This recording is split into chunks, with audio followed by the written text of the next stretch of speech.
სწორედ ახლა ამ წამს, როცა თქვენ კითხულობთ ამ სიტყვებს, ერთი უზარმაზარი რაკეტა დგას სტარტულ მოედანზე ფლორიდაში. მისი სიმაღლე 94 მეტრია, თითქმის 20 სართულიანი შენობის სიმაღლე. მისი წონა 2.650.000 კილოგრამს აღწევს. ეს არის Space Launch System, ყველაზე ძლიერი რაკეტა, რაც ოდესმე აშენდა ადამიანების კოსმოსში გასაგზავნად. და იცით რა არის ყველაზე გასაოცარი? ეს რაკეტა მზად არის, რომ გაგზავნოს ადამიანები მთვარეზე. პირველად, 52 წლის შემდეგ. 52 წელი. გაიაზრეთ ეს რიცხვი. თქვენი მშობლები ან შესაძლოა თქვენი ბებია ბაბუა ნახეს ბოლო ადამიანი მთვარეზე. და მას შემდეგ სრული სიჩუმე. რატომ? რატომ შევჩერდით? რატომ დავტოვეთ მთვარე, როცა ჩვენ უკვე იქ ვიყავით? როცა ჩვენ უკვე ვიცოდით, როგორ მივსულიყავით? როცა ჩვენ უკვე გვქონდა ტექნოლოგია, რომელიც მუშაობდა. ეს არის ერთ-ერთი ყველაზე დიდი პარადოქსი კოსმოსური ხანის ისტორიაში.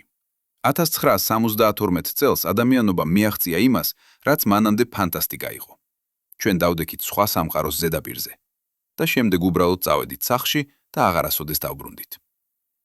წარმოიდგინეთ, რომ ქრისტოფერ კოლუმბი აღმოაჩინა ამერიკა, დაბრუნდა ესპანეთში და ევროპელებმა თქვეს, კარგი საინტერესო იყო, მაგრამ ახლა დავივიწყოთ ეს თემა 52 წლით. აბსურდულად ჟღერს, არა? მაგრამ სწორედ ეს მოხდა მთვარესთან. 1972 წლის შემდეგ სრული სიჩუმე. არანაირი ადამიანი მთვარეზე, არანაირი ახალი ნაბიჯი, არანაირი ახალი აღმოჩენა. მხოლოდ მოგონებები და ძველი ფოტოები. მაგრამ ეხლა 2026 წელს რაღაც ფუნდამენტურად შეიცვალა. ის რაკეტა, რომელიც დგას ფლორიდაში, არ არის მხოლოდ ტექნოლოგიური მიღწევა. ეს არის სიმბოლო. სიმბოლო იმისა, რომ ადამიანობა ბრუნდება, მაგრამ ამჯერად სხვა მიზეზით. ამჯერად არა დროშის დასაგულებლად, ამჯერად არა პოლიტიკური ქულების მოსაგროვებლად. ამჯერად რეალური, პრაქტიკული მიზეზებით, რომლებიც შეიძლება შეცვალოს ადამიანობის მომავალი. რა შეიცვალა? რატომ ახლა? რატომ 52 წლის შემდეგ? პასუხი ამ კითხვებზე გაგიმხელთ, თუ როგორ იცვლება ადამიანობის ურთიერთობა კოსმოსთან, როგორ იცვლება ჩვენი გაგება იმისა, თუ რატომ გვჭირდება მთვარე და რატომ შეიძლება ეს პატარა ნაცრისფერი სფერო, რომელიც ჩვენს ცას ანათებს, გახდეს გასაღები ადამიანობის შემდგომი ევოლუციისთვის. დავიწყოთ იქიდან, სადაც ყველაფერი შეჩერდა. 1972 წლის დეკემბერი, აპოლო 17. ევგენ სერნანი და ჰარისონ შმიტი, ბოლო ორი ადამიანი, რომლებმაც დადგეს მთვარის ზედაპირზე. სერნანი იყო მისიის კომანდირი, 42 წლის ასტრონავტი, რომელსაც უკვე ჰქონდა კოსმოსური გამოცდილება. შმიტი იყო გეოლოგი, ერთადერთი მეცნიერი, რომელიც ოდესმე იმყოფებოდა მთვარეზე. ისინი გაატარეს 3 დღე ტაურუს ლიტროუს ველზე, შეაგროვეს 111 კილოგრამი ქვები და ნიმუშები, გაიარეს 22 კილომეტრი მთვარის მანქანით. და შემდეგ სერნანმა თქვა რაღაც, რაც გახდა სიმბოლო. როცა ის ბოლოჯერ ადიოდა მთვარის მოდულში, მან უთხრა მისიის კონტროლს. ჩვენ წავედით როგორც მოვედით და თუ ღმერთს სურს, დავბრუნდებით მშვიდობით და იმედით მთელი კაცობრიობისთვის. მშვიდობა და იმედი, ლამაზი სიტყვები, მაგრამ რეალობა აღმოჩნდა სხვა. ის დაბრუნება, რომელზეც სერნანი საუბრობდა, არ მოხდა. არა მომდევნო წელს, არა 10 წლის შემდეგ, არა 20 წლის შემდეგ. 52 წელი გავიდა. რა მოხდა? პასუხი მარტივია და რთულია ერთდროულად. დასრულდა ცივი ომი. ეს ჟღერს უცნაურად, არა? როგორ შეიძლება ომის დასრულებამ შეაჩეროს პროგრესი? მაგრამ აპოლოს პროგრამა არასოდეს ყოფილა მეცნიერების შესახებ. ის იყო იარაღი. იარაღი ცივ ომში. იარაღი, რომელიც უნდა ემტკიცებინა მთელ მსოფლიოს, ამერიკა უფრო ძლიერია ვიდრე საბჭოთა კავშირი. ამერიკას შეუძლია ის, რაც სხვებს არ შეუძლიათ. წარმოიდგინეთ ის დრო, 1960 წელი. საბჭოთა კავშირი ლიდერობს კოსმოსურ რბოლაში. პირველი სატელიტი სპუტნიკი, საბჭოთა. პირველი ადამიანი კოსმოსში, იური გაგარინი, საბჭოთა. პირველი ქალი კოსმოსში, ვალენტინა ტერეშკოვა, საბჭოთა. პირველი ბჭოთა, პირველი კოსმოსური სეირნობა, ალექსეი ლეონოვი, საბჭოთა. ამერიკა კარგავს ყველა ფრონტზე. და ეს არ არის მხოლოდ პრესტიჟის საკითხი. ეს არის უსაფრთხოების საკითხი. თუ საბრის საკითხი, თუ საბჭოთა კავშირს შეუძლია გაგზავნოს რაკეტები კოსმოსში, მას შეუძლია გაგზავნოს ბირთვული ქობები ნებისმიერ ქალაქში ამერიკაში. და მაშინ 1961 წელს პრეზიდენტმა ჯონ კენედიმ გააკეთა რაღაც გენიალური და შეშლილი ერთდროულად. მან განაცხადა: ჩვენ წავალთ მთვარეზე. არა იმიტომ, რომ ეს ადვილია, არამედ იმიტომ, რომ ეს რთულია. არა იმიტომ, რომ გვჭირდება, არამედ იმიტომ, რომ ეს დაამტკიცებს ჩვენს უპირატესობას. და ამერიკამ დაიწყო ხარჯვა. ხარჯვა ისე, როგორც არასოდეს. აპოლოს პროგრამის ჯამური ბიუჯეტი იყო 25 მილიარდი დოლარი 1970 წლების ფასებში. დღევანდელ ფასებში ეს არის დაახლოებით 150 მილიარდი დოლარი. წარმოიდგინეთ ეს რიცხვი. 150 მილიარდი დოლარი. ეს არის მთელი ქვეყნის მთლიანი შიდა პროდუქტის 4%.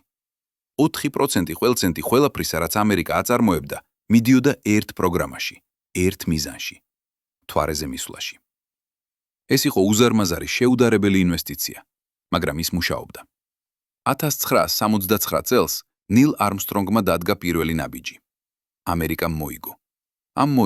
მოიგო ცივი ომის ყველაზე მნიშვნელოვანი ბრძოლა. და შემდეგ მოხდა ის, რაც ყოველთვის ხდება ომის შემდეგ. ინტერესი დაიკარგა. მთვარე აღარ იყო მიზანი. ის იყო უკვე მიღწეული ამოცანა, გადაწყვეტილი პრობლემა, დახურული თავი. საბჭოთა კავშირი დამარცხდა კოსმოსურ რბოლაში.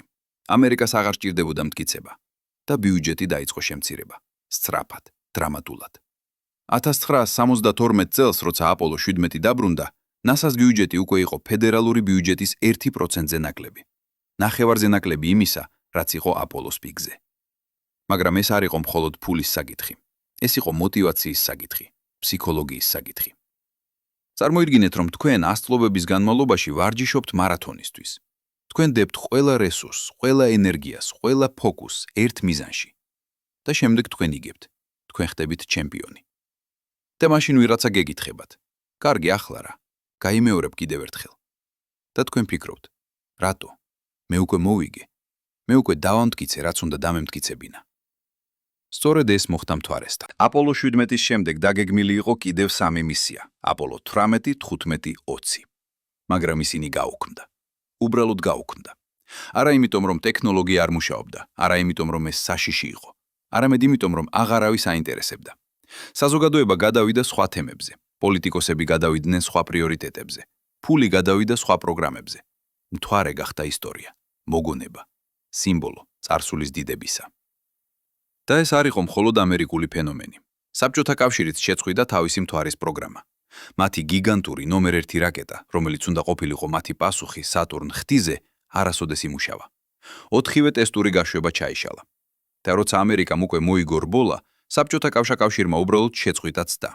ისინი გადავიდნენ კოსმოსურ სადგურებზე. სალიუტ, შემდეგ მირ. ეს იყო უფრო პრაქტიკული, უფრო იაფი, უფრო გრძელვადიანი, მაგრამ ნაკლებად სპექტაკლური. და ასე 52 წლის განმავლობაში მთვარე დარჩა უკაცრიელი. არა იმიტომ, რომ ჩვენ ვერ შეგვეძლო დაბრუნება, არამედ იმიტომ, რომ ჩვენ არ გვინდოდა. არ გქონდა მიზეზი, არ გქონდა мотиваცია. მთვარე იყო ნაცრისფერი უდაბნო, სადაც არაფერი არ არის. არანაირი ატმოსფერო, არანაირი წყალი, არანაირი ცხოვრება, მხოლოდ მთვერი და ქვები.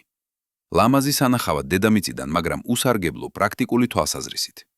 მაგრამ მეცნიერება არასოდეს ჩერდება.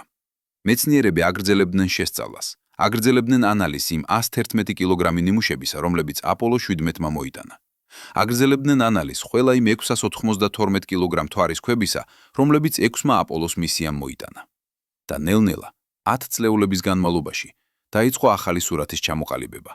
სურათი, რომელიც ფუნდამენტურად შეცვალა ჩვენს გაგებას იმისა, რა არის მთვარე და რატომ შეიძლება ის გვჭირდებოდეს. პირველი გარღვევა მოვიდა 1990 წელს. NASA-მ გაგზავნა კლემენტაინ, პატარა ზონდი, რომელიც უნდა შეესწავლა მთვარის ზედაპირი დეტალურად. და კლემენტაინმა იპოვა რაღაც გასაოცარი. მთვარის სამხრეთ პოლუსზე ღრმა კრატერებში, სადაც მზის სხივები არასოდეს აღწევს, იყო ნიშნები წყლის ყინულისა. ეს იყო რევოლუციური აღმოჩენა. წყალი მთვარეზე. არა ბევრი, არა ზედაპირზე, მაგრამ იყო. და შემდეგ 2009 წელს მოვიდა დადასტურება. NASA-ს L-Cross მისიამ Lunar Crater Observation and Sensing Satellite დაბომბა ერთი კრატერი სამხრეთ პოლუსზე. ბუქსირმა ჩამოაგდო ცარიელი რაკეტის საფეხური კრატერში და დააკვირდა რა ამოვიდოდა. და ამოვიდა წყალი. არა ბევრი, მაგრამ ნათლად გაზომადი რაოდენობა. დაახლოებით 100 ლიტრამდე წყალი 1 ტონა მთვარის ნიადაგში. ეს არ ჟერს ბევრად, მაგრამ გაითვალისწინეთ. მთვარის სამხრეთ პოლუსზე არის ათობით ასეთი კრატერი. ზოგიერთი მათგანი 100 კილომეტრის დიამეტრისა. წარმოიდგინეთ, რას ნიშნავს ეს. წყალი მთვარეზე ნიშნავს ყველაფერს. წყალი ნიშნავს სასმელ წყალს ასტრონავტებისთვის. წყალი ნიშნავს ჟანგბადს სასუნთქად. თქვენ უბრალოდ ყოფთ მას წყალბადად და ჟანგბადად ელექტროლიზით. წყალი ნიშნავს წყალბადს რაკეტის საწვავად. წყალი ნიშნავს, რომ თქვენ არ გჭირდებათ ყველაფრის ტრანსპორტირება დედამიწიდან. თქვენ შეგიძლიათ გამოიყენოთ ადგილობრივი რესურსები. ეს ცვლის ეკონომიკას, ეს ცვლის ლოგისტიკას, ეს ცვლის ყველაფერს. მაგრამ წყალი იყო მხოლოდ დასაწყისი. მეორე აღმოჩენა იყო კიდევ უფრო გასაოცარი. ჰელიუმ-3. ეს არის იზოტოპი ჰელიუმისა, რომელიც უკიდურესად იშვიათია დედამიწაზე, მაგრამ შედარებით გავრცელებული მთვარეზე. რატომ? იმიტომ რომ მთვარეს არ აქვს ატმოსფერო და არ აქვს მაგნიტური ველი. მზის ქარი ნაკადი დამუხტული ნაწილაკებისა, რომელიც მუდმივად მოედინება მზიდან, პირდაპირ ეჯახება მთვარის ზედაპირს. და ამ მზის ქარში არის ჰელიუმ-3. მილიარდი წლების განმავლობაში ეს ჰელიუმ-3 დაგროვდა მთვარის ნიადაგში. არა ბევრი, დაახლოებით 10 ნაწილი მილიარდში. მაგრამ მთვარის ზედაპირი არის 30 მილიონი კვადრატული კილომეტრი და ის ყველა დაფარულია ამ ნიადაგით. მეცნიერები აფასებენ, რომ მთვარეზე არის დაახლოებით 1 მილიონი ტონა ჰელიუმ-3. 1 მილიონი ტონა. და აქ იწყება ყველაზე საინტერესო ნაწილი. ჰელიუმ-3 არის იდეალური საწვავი თერმობირთული რეაქციისთვის. არა ბირთული დაშლისთვის, როგორიც ხდება ჩვენს ატომურ ელექტროსადგურებში, არამედ თერმობირთული შერწყმისთვის. პროცესი, რომელიც ანათებს მზეს. პროცესი, რომელიც აწარმოებს უზარმაზარ ენერგიას პრაქტიკულად ნარჩენების გარეშე. პროცესი, რომელიც შეიძლება იყოს ადამიანობის ენერგეტიკული მომავალი. და ჰელიუმ-3 არის ერთ-ერთი საუკეთესო საწვავი ამ პროცესისთვის. წარმოიდგინეთ, რას ნიშნავს ეს. 1 ტონა ჰელიუმ-3 შეიძლება გამოიმუშაოს იმდენივე ენერგია, რამდენსაც გამოიმუშავებს დაახლოებით 15 მილიონი ტონა ნავთობი. 15 მილიონი ტონა. ეს არის შეუდარებელი ენერგეტიკული სიმკვრივე. და მთვარეზე არის 1 მილიონი ტონა ამ მასალისა. საკმარისი, რომ უზრუნველყოს მთელი დედამიწის ენერგეტიკული მოთხოვნილებები ათასობით წლის განმავლობაში. რა თქმა უნდა, ჩვენ ჯერ არ გვაქვს მუშა თერმობირთული რეაქტორები. ჩვენ ჯერ ვცდილობთ მივახციოთ იმას, რომ თერმობირთული რეაქცია გამოიმუშაოს მეტი ენერგია, ვიდრე მოიხმარს. მაგრამ ჩვენ ვახლოვდებით. 2022 წელს National Ignition Facility-მ კალიფორნიაში პირველად მიაღწია თერმობირთულ აალებას. მომენტს, როცა რეაქცია გამოიმუშავებს მეტ ენერგიას, ვიდრე შეაქვს. ეს იყო ისტორიული მომენტი. და ეს ნიშნავს, რომ თერმობირთული ენერგია მოძრაობს ფანტასტიკიდან რეალობისკენ. და როცა ეს მოხდება, მთვარე გახდება ყველაზე ღირებული უძრავი ქონება მზის სისტემაში. არა იმიტომ, რომ ის ლამაზია, არა იმიტომ, რომ ის სიმბოლოა, არამედ იმიტომ, რომ ის არის რესურსი. რეალური, ფიზიკური, ეკონომიკურად ღირებული რესურსი. რესურსი, რომელიც შეიძლება შეცვალოს ადამიანობის ენერგეტიკული მომავალი. მაგრამ ეს არ არის ერთადერთი მიზეზი, რატომ ბრუნდება ადამიანობა მთვარეზე. არის კიდევ ერთი, შესაძლოა კიდევ უფრო მნიშვნელოვანი მიზეზი. მარსი. წითელი პლანეტა. საბოლოო მიზანი. ადამიანობის შემდეგი დიდი ნაბიჯი. და აღმოჩნდა, რომ მთვარე არის იდეალური გზა მარსისკენ. აი რატომ? მარსზე მისვლა დედამიწიდან არის უზარმაზარი გამოწვევა, არა მხოლოდ ტექნოლოგიური, არამედ ფიზიოლოგიური. ადამიანის სხეული არ არის შექმნილი კოსმოსური მოგზაურობისთვის. გრავიტაციის არარსებობა იწვევს კუნთების ატროფიას, ძვლების სიმკვრივის დაკარგვას, გულ-სისხლძარღვთა სისტემის პრობლემებს. კოსმოსური გამოსხივება აზიანებს დნმ-ს, ზრდის კიბოს რისკს. ფსიქოლოგიური იზოლაცია იწვევს დეპრესიას, შფოთვას, კოგნიტურ დარღვევებს. მარსამდე მოგზაურობა გრძელდება დაახლოებით 7 თვე. 7 თვე მცირე კაფსულაში, სადაც თქვენ ვერ გახსნით ფანჯარას, სადაც თქვენ ვერ გაივლით გარეთ, სადაც თქვენ ვერ დაბრუნდებით თუ რაიმე არასწორად წავა.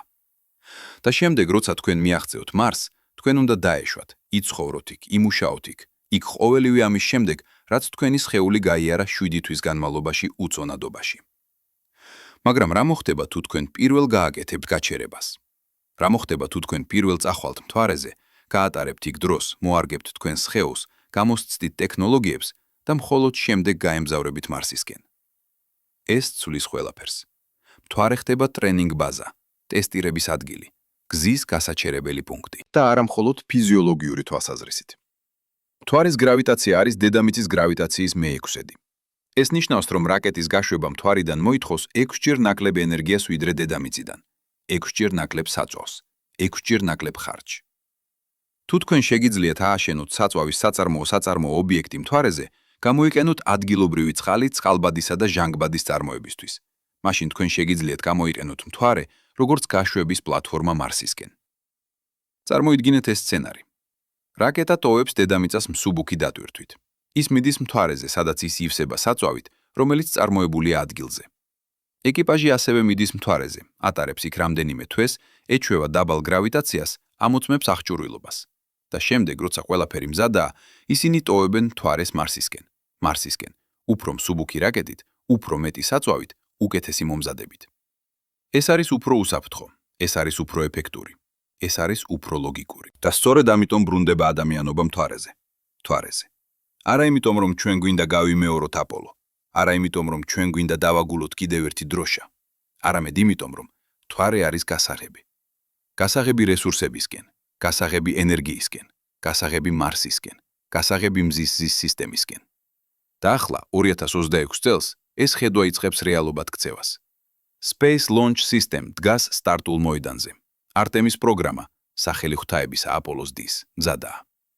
მისია არტემის 2, რომელიც დაგეგმილია ამ წლის ბოლოსთვის, გაგზავნის 4 ასტრონავტს მთვარის გარშემო. არა დაშვებისთვის, არა ნაბიჯების გადასადგმელად, მაგრამ მთვარის გარშემო გასავლელად. პირველად 52 წლის შემდეგ ადამიანები დაინახავენ მთვარის შორეულ მხარეს საკუთარი თვალებით. და შემდეგ 2027 წელს მოვა არტემის 3. ეს იქნება დაშვება. ეს იქნება დაბრუნებრულება. 2 ასტრონავტი და ერთ-ერთი მათგანი იქნება ქალი, პირველი ქალი მთვარეზე. დადგებიან სამხრეთ პოლუსზე. არა იქ, სადაც აპოლო დადგა, არა ეკვატორთან ახლოს, სადაც ადვილია დაშვება, მაგრამ არაფერია საინტერესო, არამედ სამხრეთ პოლუსზე. იქ, სადაც არის წყალი. იქ, სადაც არის რესურსები. იქ, სადაც არის მომავალი. მაგრამ NASA არ არის მარტო ამ ახალ რბოლაში. ეს აღარ არის 2 სუპერძალის შეჯიბრი. ეს არის გლობალური მოძრაობა. ჩინეთი აშენებს საკუთარ მთვარის პროგრამას. მათი Chang'e მისიები უკვე მოიტანეს ნიმუშები მთვარიდან. მათი მომავალი გეგმები მოიცავს მთვარის ბაზის მშენებლობას სამხრეთ პოლუსზე.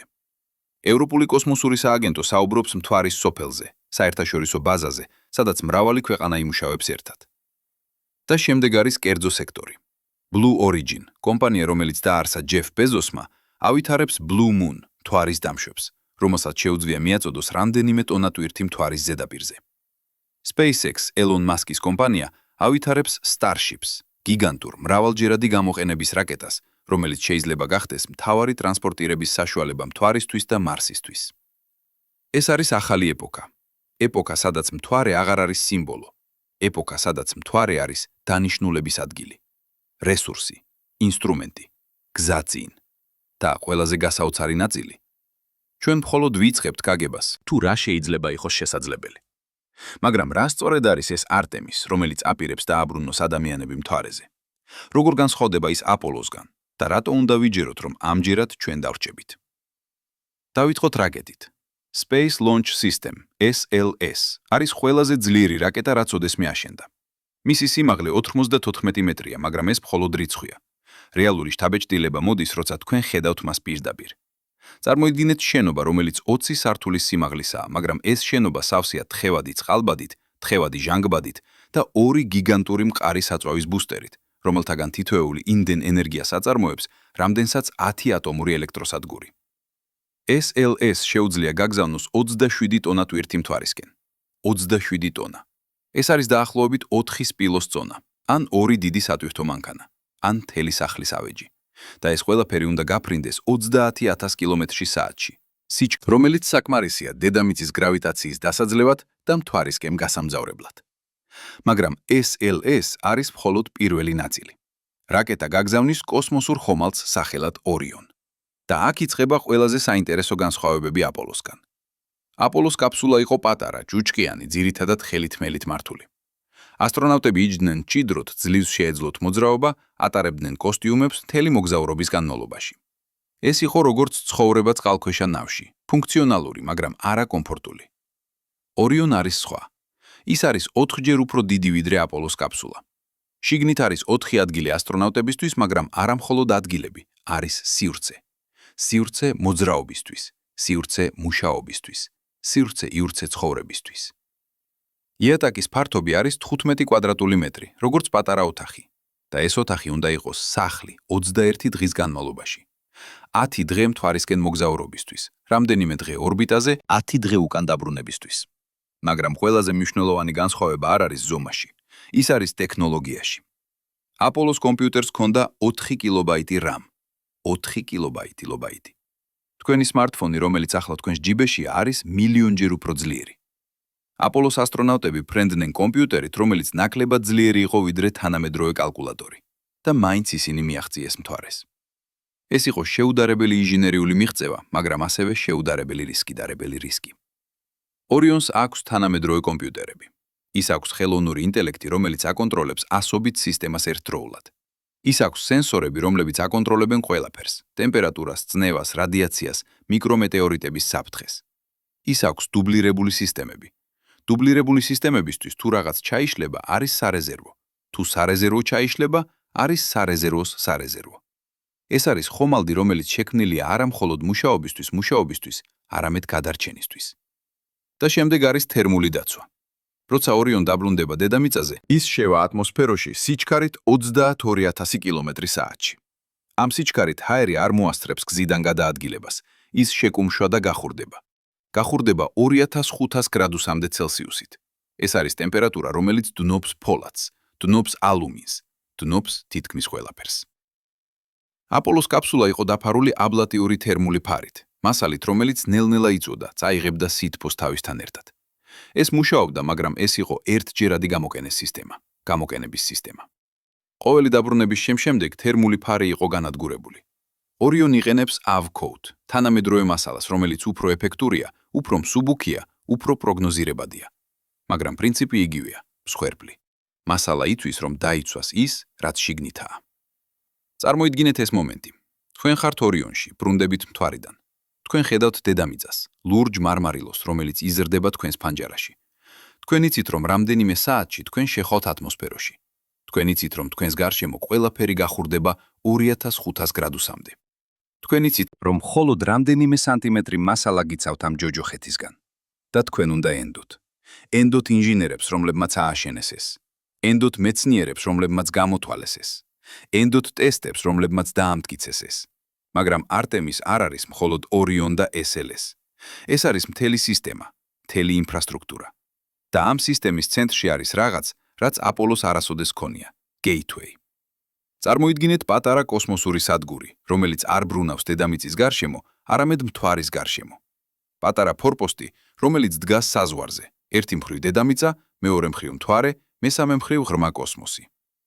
Gateway იქნება დაახლოებით 1/5 საერთაშორისო კოსმოსური სადგურის ზომისა. პატარა, მაგრამ საკმარისი. ის შედგება რამდენიმე მოდულისგან. ბინადრობის მოდული, სადაც ასტრონავტები იცხოვრებენ. ლოგისტიკის მოდული, სადაც ინახება მარაგები. მეცნიერული მოდული, სადაც ტარდება ექსპერიმენტები და ყველაზე მნიშვნელოვანი, დოკინგის პორტები, სადაც ხომალდები შეიძლება მიერთნენ. აი როგორ იმუშავებს ეს. ორიონ გაფრინდება დედამიწიდან ასტრონავტებით. ის მიაღწევს Gateway-ს მთვარის ორბიტაზე. ასტრონავტები გადავლენ Gateway-ში, დაისვენებენ, მოემზადებიან. შემდეგ ისინი ჩაჯდებიან სხვა ხომალდში, მთვარის დამშვებში, რომელიც უკვე იქნება Gateway-თან მიმაგრებული. ეს დამშვები ჩამოიყვანს მათ მთვარის ზედაპირზე. ისინი გაატარებენ იქ დროს, დღეებს, შესაძლოა კვირებს, შემდეგ ისინი დაბრუნდებიან Gateway-ში იმავე დამშვებით. გადავლენ უკან ორიონში და ორიონ დააბრუნებს მათ დედამიწაზე. რატომ ასე რთულად? რატომ არა პირდაპირ როგორც აპოლო? პასუხი არის ეფექტურობაში. აპოლოს მისიები იყო ყველაფერი ან არაფერი. ერთი გიგანტური რაკეტა, რომელიც იღებდა ყველაფერს საჭიროს და მიდიოდა პირდაპირ მთვარეზე. მაგრამ ეს ნიშნავს, რომ ყოველი მისია იყო დამოუკიდებელი. ყოველი მისია იყო ახალი დაწყება. არაფერი არ რჩებოდა, არაფერი არ გროვდებოდა. Gateway ცulis ამას. Gateway რჩება. ის არის მუდმივი ბაზა. თქვენ შეგიძლიათ დატოვოთ იქ მარაგები, დატოვოთ აღჭურვილობა, დატოვოთ საწვავი. შემდეგი მისია არ იწყება ნულიდან. ის იწყება იქიდან, სადაც წინა მისია დასრულდა. ეს არის როგორც განსხვავება ბანაკსა და ქალაქს შორის. ბანაკი თქვენ აშენებთ და შემდეგ ანგრევთ. ქალაქი თქვენ აშენებთ და ის რჩება, იზრდება, ვითარდება. და Gateway არის მხოლოდ დასაწყისი.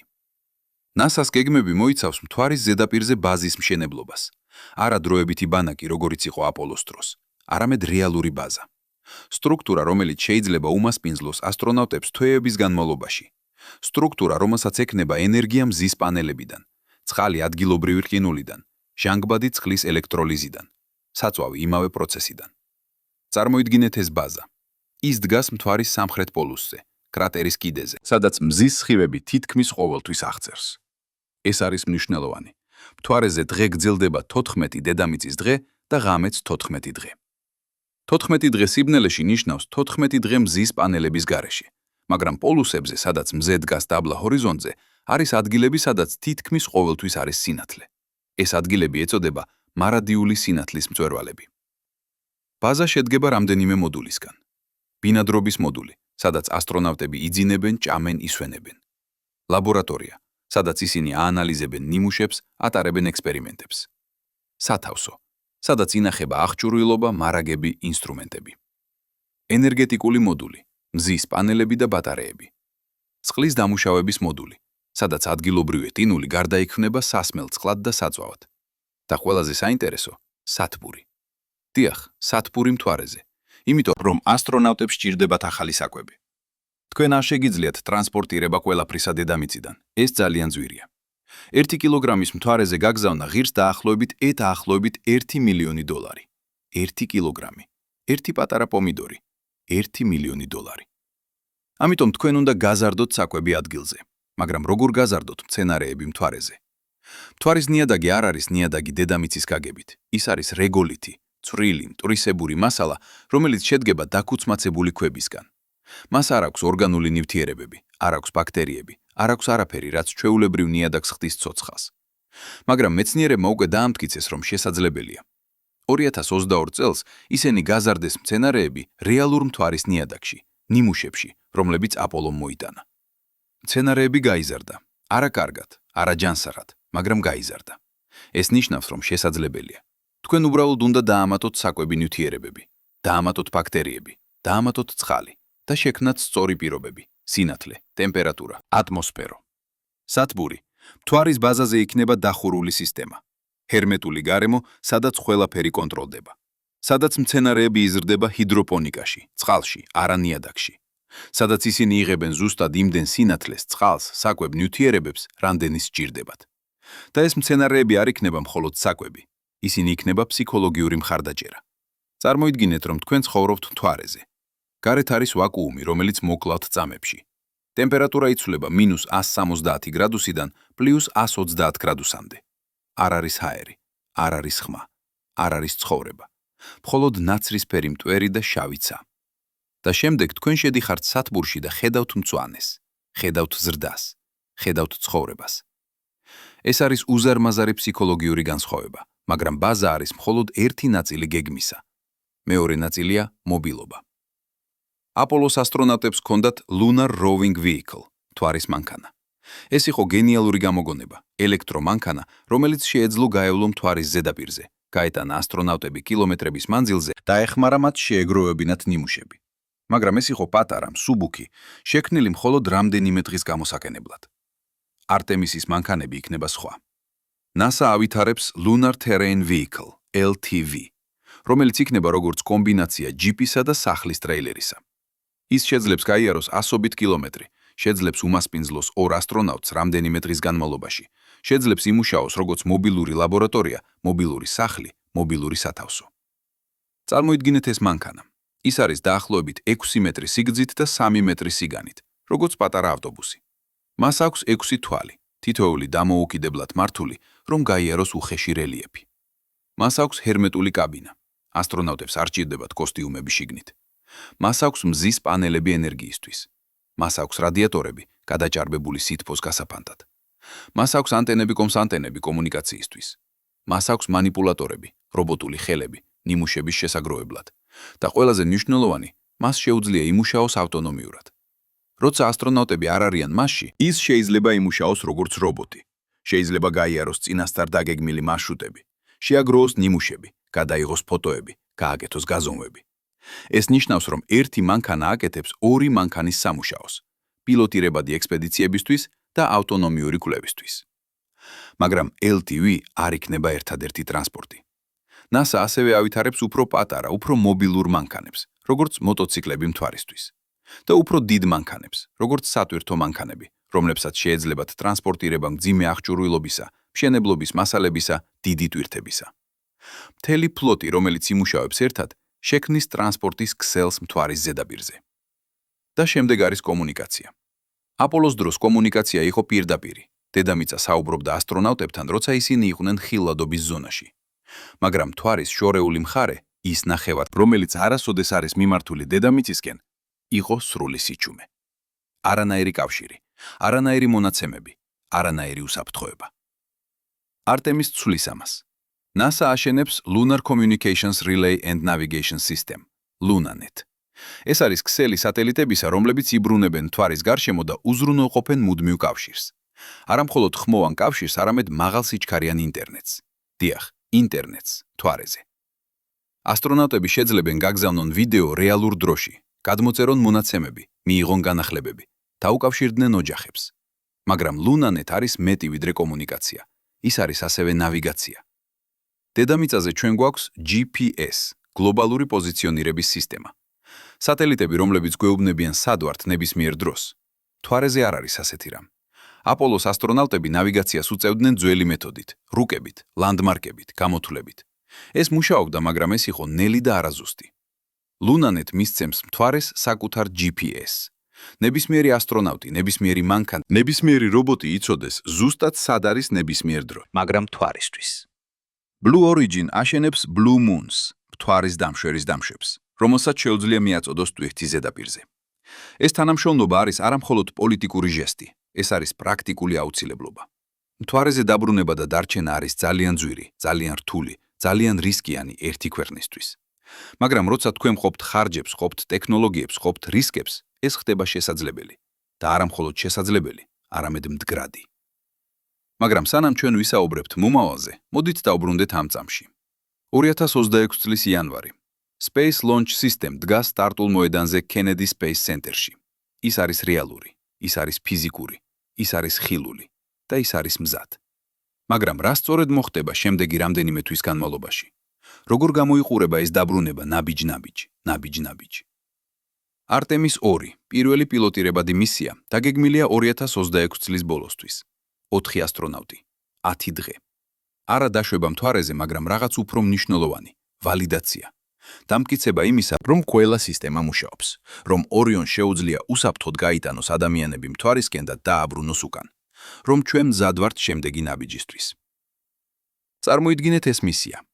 გაშვება ხდება განთიადისას, ის მომენტი, როცა ცა ჯერ კიდევ ბნელია, მაგრამ ჰორიზონტი იწყებს ნათებას. ეს ელეს დგას სტარტულ მოედანზე, გარშემორტყმული ორთქლით, თხევადი, წყალბადი და ჟანგბადი ისეთი ცივია, რომ ჰაერის ტენიანება კონდენსირდება მის გარშემო. 4 ასტრონავტი ზის ორიონში 10 მეტრის სიმაღლეზე ელოდებიან. მათი გულისცემა აჩქარებულია, მათი ხელები ბიოდნავ კანკალებს. ისინი იციან, რას აპირებენ. 10 წამი გაშვებამდე. 9, 8, 7, 6. 5 წამზე ანთდება ძირითადი ძრავები. 4 RS-25 ძრავა. თითოეული იმდენ ენერგიას აწარმოებს, რამდენსაც 12,000 ცხენის ძალა. ისინი ანთდება თანმიმდევრობით, ერთი მეორის შემდეგ, მილიწამებში. რაკეტა იწყებს ვიბრაციას. მთელი სტრუქტურა, 2,650,000 კილოგრამი, კანკალებს როგორც ცოცხალი არსება. 0. ანთდება მყარი საწვავის ბუსტერები. 2 გიგანტური თეთრი ცილინდრი. თითოეული 34 მეტრს სიგრძით იწყებს წვას. თითოეული აწარმოებს 3,600,000 კილოგრამ ბიძგს. ერთად 7,200,000 კილოგრამს. ეს არის ძალა, რომელიც აწევს 20 სართულიან შენობას ცაში. რაკეტა იწყებს მოძრაობას. ნელა, ძალიან ნელა. პირველ წამში ის გადის მხოლოდ რამდენიმე მეტრს, მაგრამ ის აჩქარებს, მუდმივად აჩქარებს. 5 წამში ის უკვე მოძრაობს სიჩქარით 100 კილომეტრზე საათში. 10 წამში 200 კილომეტრზე, 30 წამში 500 კილომეტრზე. ხმა არის შეუდარებელი, არა უბრალოდ ხმა, ფიზიკური ძალა, რომელიც აბიბინებს მიწას კილომეტრების მანძილზე. ასტრონავტები გრძნობენ გადატვირთვას. 1 G ნორმალური გრავიტაცია, 2 G თქვენი წონა გაორმაგებულია, 3 G გასამაგრებულია, 4 G მათი სხეული იჭერს სავარძელში, მათი სახე დეფორმირდება, მათი ხელები იხდება მძიმე, სუნთქვართულდება. მაგრამ ისინი ვარჯიშობდნენ ამისთვის. ისინი იციან რა იციან რას ელოდებიან. ისინი იციან, რომ ეს გაგრძელდება მხოლოდ რამდენიმე წუთს. 2 წუთი გაშვების შემდეგ მყარი საწვავის ბუსტერები ამთავრებენ მუშაობას. ისინი გამოიყოფიან, ეცემიან ატლანტის ოკეანეში. რაკეტა აგრძელებს აღმავალს მხოლოდ ძირითადი ძრავებით. გადატვირთვა მცირდება 3 გიგა, 2 გიგა. ასტრონავტებს შეუძლიათ სუნთქვა უფრო თავისუფლად, შეუძლიათ მოძრაობა, შეუძლიათ საუბარი. 8 წუთი გაშვების შემდეგ ძირითადი ძრავები ჩერდება. რაკეტის პირველი საფეხური გამოიხობა. ორიონ ახლა მიმაგრებულია მხოლოდ ზედა საფეხურთან, Interim Cryogenic Propulsion Stage, ICPS. ეს საფეხური გააქტიურდება რამდენიმეჯერ მომდევნო საათების განმავლობაში. თითოეული გააქტიურება აწევს ორიონს უფრო მაღლა, უფრო სწრაფად, უფრო შორს. და შემდეგ სიჩუმე. არა რეალური სიჩუმე, კოსმოსში ხმა არ ვრცელდება, მაგრამ ძრავების ხმის არარსებობა, ვიბრაციის არარსებობა, გადატვირთვის არარსებობა. ასტრონავტები ახლა არიან უწონადობაში. ისინი იწყებენ ცურვას კაფსულაში. ისინი ხედავენ დედამიწას ფანჯრიდან, ლურჯ სფეროს, რომელიც ნელ-ნელა მცირდება. მომდევნო 4 დღის განმავლობაში ორიონ მოძრაობს მთვარისკენ. ასტრონავტები ამოწმებენ სისტემებს, ატარებენ ექსპერიმენტებს, ფოტოგრაფირებენ დედამიწას და მთვარეს, საუბრობენ მისიის კონტროლთან. ჭამენ, არა გემრიელ საკვებს, მაგრამ საკვებს, რომელიც შექმნილია კოსმოსისთვის. იძინებენ, არა კომფორტულად, მაგრამ იძინებენ. ეჩვევიან უწონადობას, ის უცნაური შეგრძნება, როცა თქვენი სხეული არ იცის სად არის ქვემოთ. მეოთხე დღეს ორიონ აღწევს მთვარეს, მაგრამ ის არ შედის ორბიტაში. ის აკეთებს რაღაც უფრო დრამატულს. ის გადის მთვარის უკან, გარშემო და შემდეგ იყენებს მთვარის გრავიტაციას როგორც პრაქვეულს, რომ გადააგდოს თავი უკან დედამიწისკენ. ეს არის ტრაექტორია, რომელსაც ეწოდება free return, თავისუფალი დაბრუნება. თუ რაიმე არასწორად წავა, თუ ძრავები ჩაიშლება, თუ სისტემები გაიფუჭება, ორიონ მაინც დაბრუნდება დედამიწაზე, ავტომატურად, ფიზიკის კანონებით. მაგრამ ყველაზე მნიშვნელოვანი მომენტი მოდის, როცა ორიონ გადის მთვარის შთვარეულ მხარეს. ის მხარე, რომელიც არასოდეს არის ხილული დედამიწიდან. ის მხარე, სადაც აპოლო 8-ის ასტრონავტები პირველად დაინახეს ადამიანის თვალებით. ასტრონავტები ხედავენ რაღაც, რაც მხოლოდ 24 ადამიანმა ნახა ისტორიაში. დედამიწას, რომელიც ამოდის მთვარის ჰორიზონტიდან. პატარა ლურჯი მარმარილო, რომელიც ჰანგს შავ სივრცეში. ეს ხედი ცვლის ადამიანებს. ყველა ასტრონავტი, რომელმაც ნახა ეს, საუბრობს იმავეზე, პერსპექტივის შეცვლაზე. როცა თქვენ ხედავთ დედამიწას კოსმოსიდან, თქვენ ხედავთ მას როგორც მთლიანობას, არა ქვეყნებს, არა საზღვრებს, არა კონფლიქტებს. მხოლოდ ერთ პატარა პლანეტას, რომელიც არის ჩვენი სახლი. ერთადერთი სახლი, რომელიც გვაქვს. მე-6 დღეს ორიონ იწყებს დაბრუნებას. დაბრუნებას ის შედის დედამიწის ატმოსფეროში სიჩქარით 32,000 კმ/სთ-ში. თერმული ფარი გახურდება 2500 გრადუსამდე. კაფსულის გარეთ არის ჯოჯოხეთი, პლაზმა, რომელიც ანათებს როგორც მზე. მაგრამ შიგნით ასტრონავტები არიან უსაფრთხოდ. ისინი გრძნობენ გადატვირთვას 4 გიგაჰერცი, 5 გიგაჰერცი, მაგრამ ისინი იციან, რომ ეს გაგრძელდება მხოლოდ რამდენიმე წუთს. და შემდეგ პარაშუტები. პირველი ხსნება პატარა პარაშუტები, რომლებიც ანელებენ კაფსულას. შემდეგ 3 გიგანტური მთავარი პარაშუტი, თითოეული 35 მეტრს დიამეტრში. ორიონ ეშვება ნელ-ნელა, ლამაზად, როგორც ფთოსანი თესლი. და ბოლოს ჩამოვარდნა წყალში. წყნარი ოკეანეში, სადაც ელოდება სამაშველო გემები. ასტრონავტები გამოდიან კაფსულიდან. ისინი ჟიმილობენ, ისინი აფრიალებენ ხელებს. ისინი დაბრუნდნენ. პირველი ადამიანები, რომლებმაც იმოგზაურეს მთვარისკენ 52 წლის შემდეგ. და ყველაზე მნიშვნელოვანი, ყველა სისტემა იმუშავა. ორიონ იმუშავა, SLS იმუშავა, თერმული დაცვა იმუშავა. ჩვენ მზად ვართ შემდეგი ნაბიჯისთვის. არტემის 3 დაგეგმილია 2027 წელს. იქნება რეალური დაბრუნება. არა მხოლოდ გავლა მთვარის გარშემო, არამედ დაშვება. 2 ასტრონავტი დადგებიან მთვარის სამხრეთ პოლუსზე და ერთ-ერთი მათგანი იქნება ქალი. ეს არის მნიშვნელოვანი. აპოლოს ყველა ასტრონავტი იყო მამაკაცი, ყველა იყო თეთრი, ყველა იყო სამხედრო პილოტი. ეს იყო ასახვა იმ დროის 1970 წლების ამერიკის, მაგრამ არტემის არის ასახვა ჩვენი დროის, ჩვენი ღირებულებების, ჩვენი გაგების იმისა, რომ კოსმოსი არის ყველასთვის, არა მხოლოდ ერთი სქესისთვის, არა მხოლოდ ერთი რასისთვის, არა მხოლოდ ერთი ქვეყნისთვის. პირველი ქალი მთვარეზე იქნება სიმბოლო. სიმბოლო იმისა, რომ ადამიანობა ვითარდება, რომ ჩვენ ვსწავლობთ ჩვენი შეცდომებიდან, რომ ჩვენ ვაშენებთ უფრო ინკლუზიურ მომავალს. მაგრამ არტემის 3 იქნება მეტი ვიდრე სიმბოლო. ის იქნება რეალური მეცნიერება, რეალური კვლევა, რეალური აღმოჩენები. ასტრონავტები დაეშვებიან სამხრეთ პოლუსზე, რეგიონში, სადაც არასოდეს ყოფილა ადამიანი, სადაც არის წყალი, სადაც არის რესურსები, სადაც არის საიდუმლოებები, რომლებიც ელოდებიან გახსნას. ისინი გაატარებენ იქ დაახლოებით 1 კვირას. ერთი კვირა. ეს არის უზარმაზარი განსხვავება აპოლოსგან. აპოლოს ყველაზე გრძელი მისია, აპოლო 17, გაატარა მთვარეზე 3 დღე. 3 დღე, რომლის განმავლობაშიც ასტრონავტები გავიდნენ 3-ჯერ. 3 სეირნობა. EVA, Extravehicular Activity. თითოეული გაგრძელდა დაახლოებით 7 საათი, ჯამში 21 საათი მთვარის ზედაპირზე. არტემის მესამეის ასტრონავტები გაატარებენ ბევრად მეტ დროს. ისინი გააკეთებენ 4 ან 5 EVA-ს. თითოეული გაგრძელდება 8 საათამდე, ჯამში 30-5-40 საათი. თითქმის 2-ჯერ მეტი ვიდრე აპოლო 17 და ეს დრო იქნება გამოყენებული ინტენსიურად. შეგროვდება ნიმუშები, დამონტაჟდება ინსტრუმენტები, ჩატარდება ექსპერიმენტები, გამოიკვლევა კრატერები და ყველაზე მნიშვნელოვანი, ისინი მოძებნიან წყალს. არა მხოლოდ დაადასტურებენ მის არსებობას, ეს უკვე დადასტურებულია, არამედ გაიგებენ სად არის ის, რამდენია ის, როგორ შეიძლება მისი მოპოვება, როგორ შეიძლება მისი გამოყენება. ეს არის კრიტიკული ინფორმაცია მომავალი ბაზისთვის. თუ ჩვენ ვაპირებთ ცხოვრებას მთვარეზე, ჩვენ უნდა ვიცოდეთ, როგორ მივიღოთ წყალი. მაგრამ არტემის 3 არ იქნება მარტო NASA-ს მისია, ის იქნება საერთაშორისო მისია. თია მთვარის დამშვები, რომელიც ჩამოიყვანს ასტრონავტებს ზედაპირზე, შეიძლება იყოს აშენებული Blue Origin-ის მიერ, ან SpaceX-ის მიერ, ან კომბინაციით რამდენიმე კომპანიისა. ეს არის ახალი მოდელი, სადაც NASA არის არა მშენებელი, არამედ კოორდინატორი, სადაც კერძო კომპანიები აშენებენ ტექნოლოგიებს, ხოლო NASA განსაზღვრავს მიზნებს და სტანდარტებს. Blue Origin-ის Blue Moon-ი არის ერთ-ერთი ყველაზე საინტერესო პროექტი ამ ახალ ეპოქაში. ეს არის მთვარის დამშვები, რომელსაც შეუძლია მიაწოდოს რამდენიმე ტონა ტვირთი მთვარის ზედაპირზე. მისი დიზაინი არის რადიკალურად განსხვავებული აპოლოს მთვარის მოდულისგან. აპოლოს LM-ი იყო პატარა, მსუბუქი, შექმნილი მინიმალური მასისთვის. ის გამოიყურებოდა როგორც ფოლგით შეფუთული ობობა.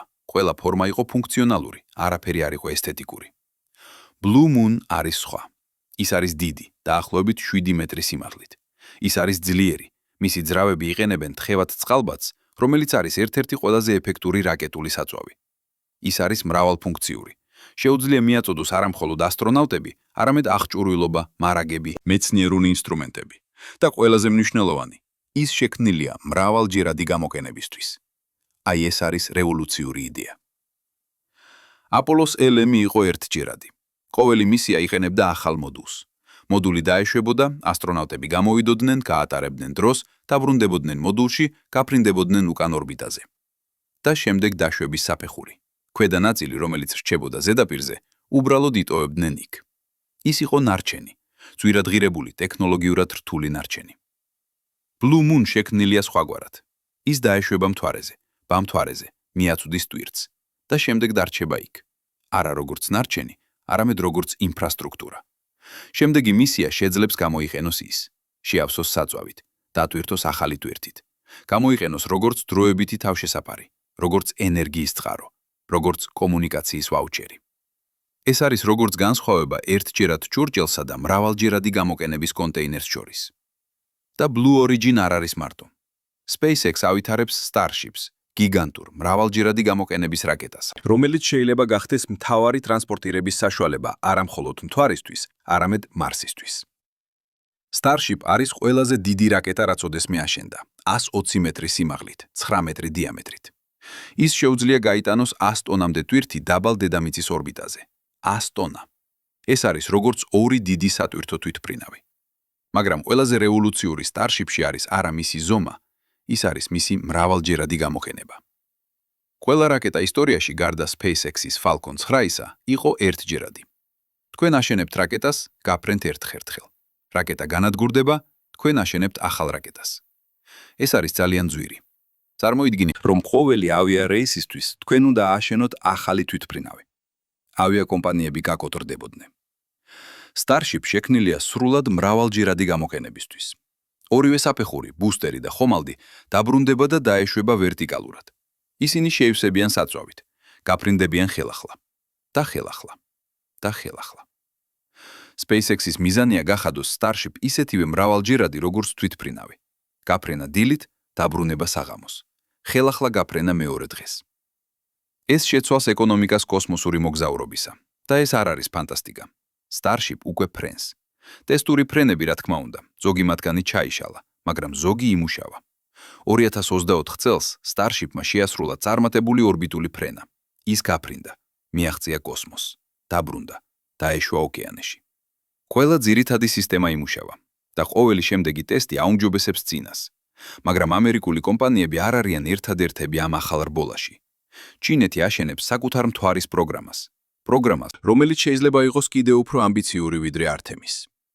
ჩინეთის კოსმოსური პროგრამა CNSA უკვე მიაღწია იმას, რაც მხოლოდ ორმა ქვეყანამ მიაღწია. დაბრუნება ნიმუშების მთვარიდან. 2020 წელს ჩანგე 5 მოიტანა 2 კილოგრამი მთვარის ნიადაგი. 2024 წელს ჩანგე 6 მოიტანა კიდევ 2 კილოგრამი, ამჯერად მთვარის შორეული მხრიდან. ეს არის ტექნოლოგიური მიღწევა, რომელიც აჩვენებს სერიოზულ შესაძლებლობებს, მაგრამ ჩინეთის გეგმები არ ჩერდება აქ. ისინი აშენებენ საკუთარ მთვარის სადგურს, International Lunar Research Station, ILRS. ეს იქნება ბაზა მთვარის სამხრეთ პოლუსზე, მსგავსი NASA-ს Artemis Base Camp-ისა. მაგრამ განსხვავებით Artemis-ისგან, რომელიც არის ამერიკულ-ევროპული პროექტი, ILRS იქნება ჩინურ-რუსული პროექტი, ღია სხვა ქვეყნებისთვის. ჩინეთის გეგმები მოიცავს პირველ პილოტირებად მისიას 2029 წლისთვის. ეს არის მხოლოდ 3 წლით გვიან ვიდრე Artemis 3 და მათი საბოლოო მიზანი არის მუდმივი ბაზა 2034 წლისთვის. მუდმივი. ეს ნიშნავს, რომ ასტრონავტები იცხოვრებენ იქ თვეების განმავლობაში, შეიძლება წლების განმავლობაში. რობაში როტაციით რა თქმა უნდა, მაგრამ ბაზა თავად არასოდეს იქნება цаრიელი. ეს არის ახალი ცივი ომი, ახალი რბოლა სუპერძალებს შორის. ზოგიერთი ადამიანი ამას ფიქრობს. ისინი ხედავენ პარალელებს 1970 წლებთან. ამერიკა და ჩინეთი კონკურენციაში. ორივე მიისწრაფვის მთვარისკენ. ორივე აშენებს ბაზებს, ორივე აცხადებს ლიდერობას. მაგრამ არის ფუნდამენტური განსხვავებები. პირველი, ეს არ არის ორი ქვეყანა, ეს არის მრავალი ქვეყანა. Artemis მოიცავს ამერიკას, ევროპას, იაპონიას, კანადას, არაბეთის გაერთიანებულ საემიროებს, სამხრეთ კორეას.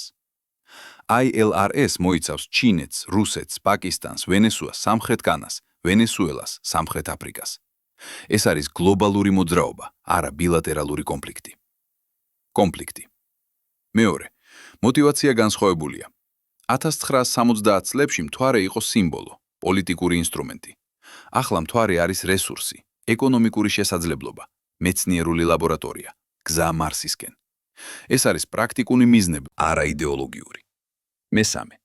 თანამშრომლობა არის შესაძლებელი. დიახ, ამერიკა და ჩინეთი კონკურენციაში არიან, მაგრამ ისინი ასევე საუბრობენ.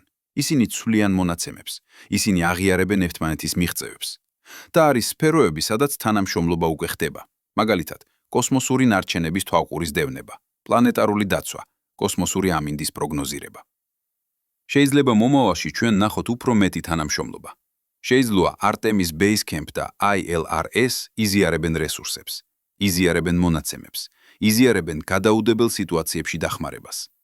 იმიტომ რომ მთვარეზე, სადაც გარემო არის მტრული და გადარჩენა არის რთული, ეროვნული საზღვრები ხდება ნაკლებად მნიშვნელოვანი, მნიშვნელოვანი. იქ ყველა ასტრონავტი არის უბრალოდ ადამიანი, რომელიც ცდილობს გადარჩეს და შეისწავლოს.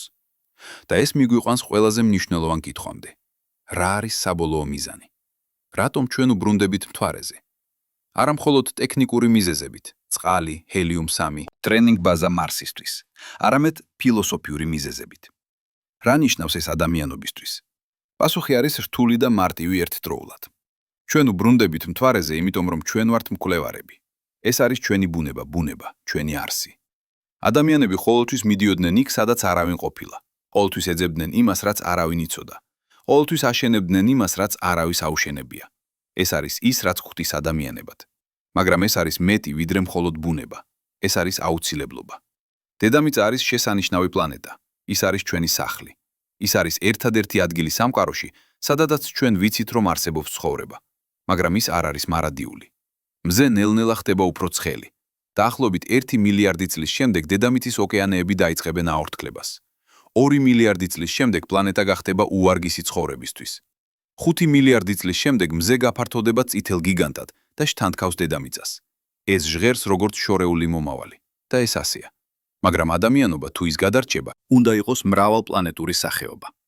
ჩვენ უნდა ვისწავლოთ ცხოვრება სხვა სამყაროებზე. და მთვარე არის პირველი ნაბიჯი. პირველი გაკვეთილი. პირველი ტესტი იმისა, შეუძლია თუ არა ადამიანობას გადარჩენა მის სამშობლო პლანეტის მიღმა. მაგრამ ვიცით რას ფიქრობთ ახლა?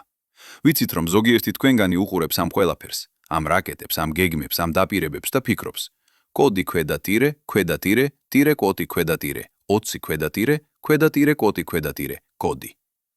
კიდევ ერთი დიდი დაპირება კოსმოსის შესახებ, რომელიც არასოდეს განხორციელდება. და თქვენ სრულიად მართალი ხართ რომ ეჯობთ. იმიტომ რომ ჩვენ უკვე გავიარეთ ეს. არა ერთხელ, არა ორჯერ, არამედ 10-ობით ჯერ.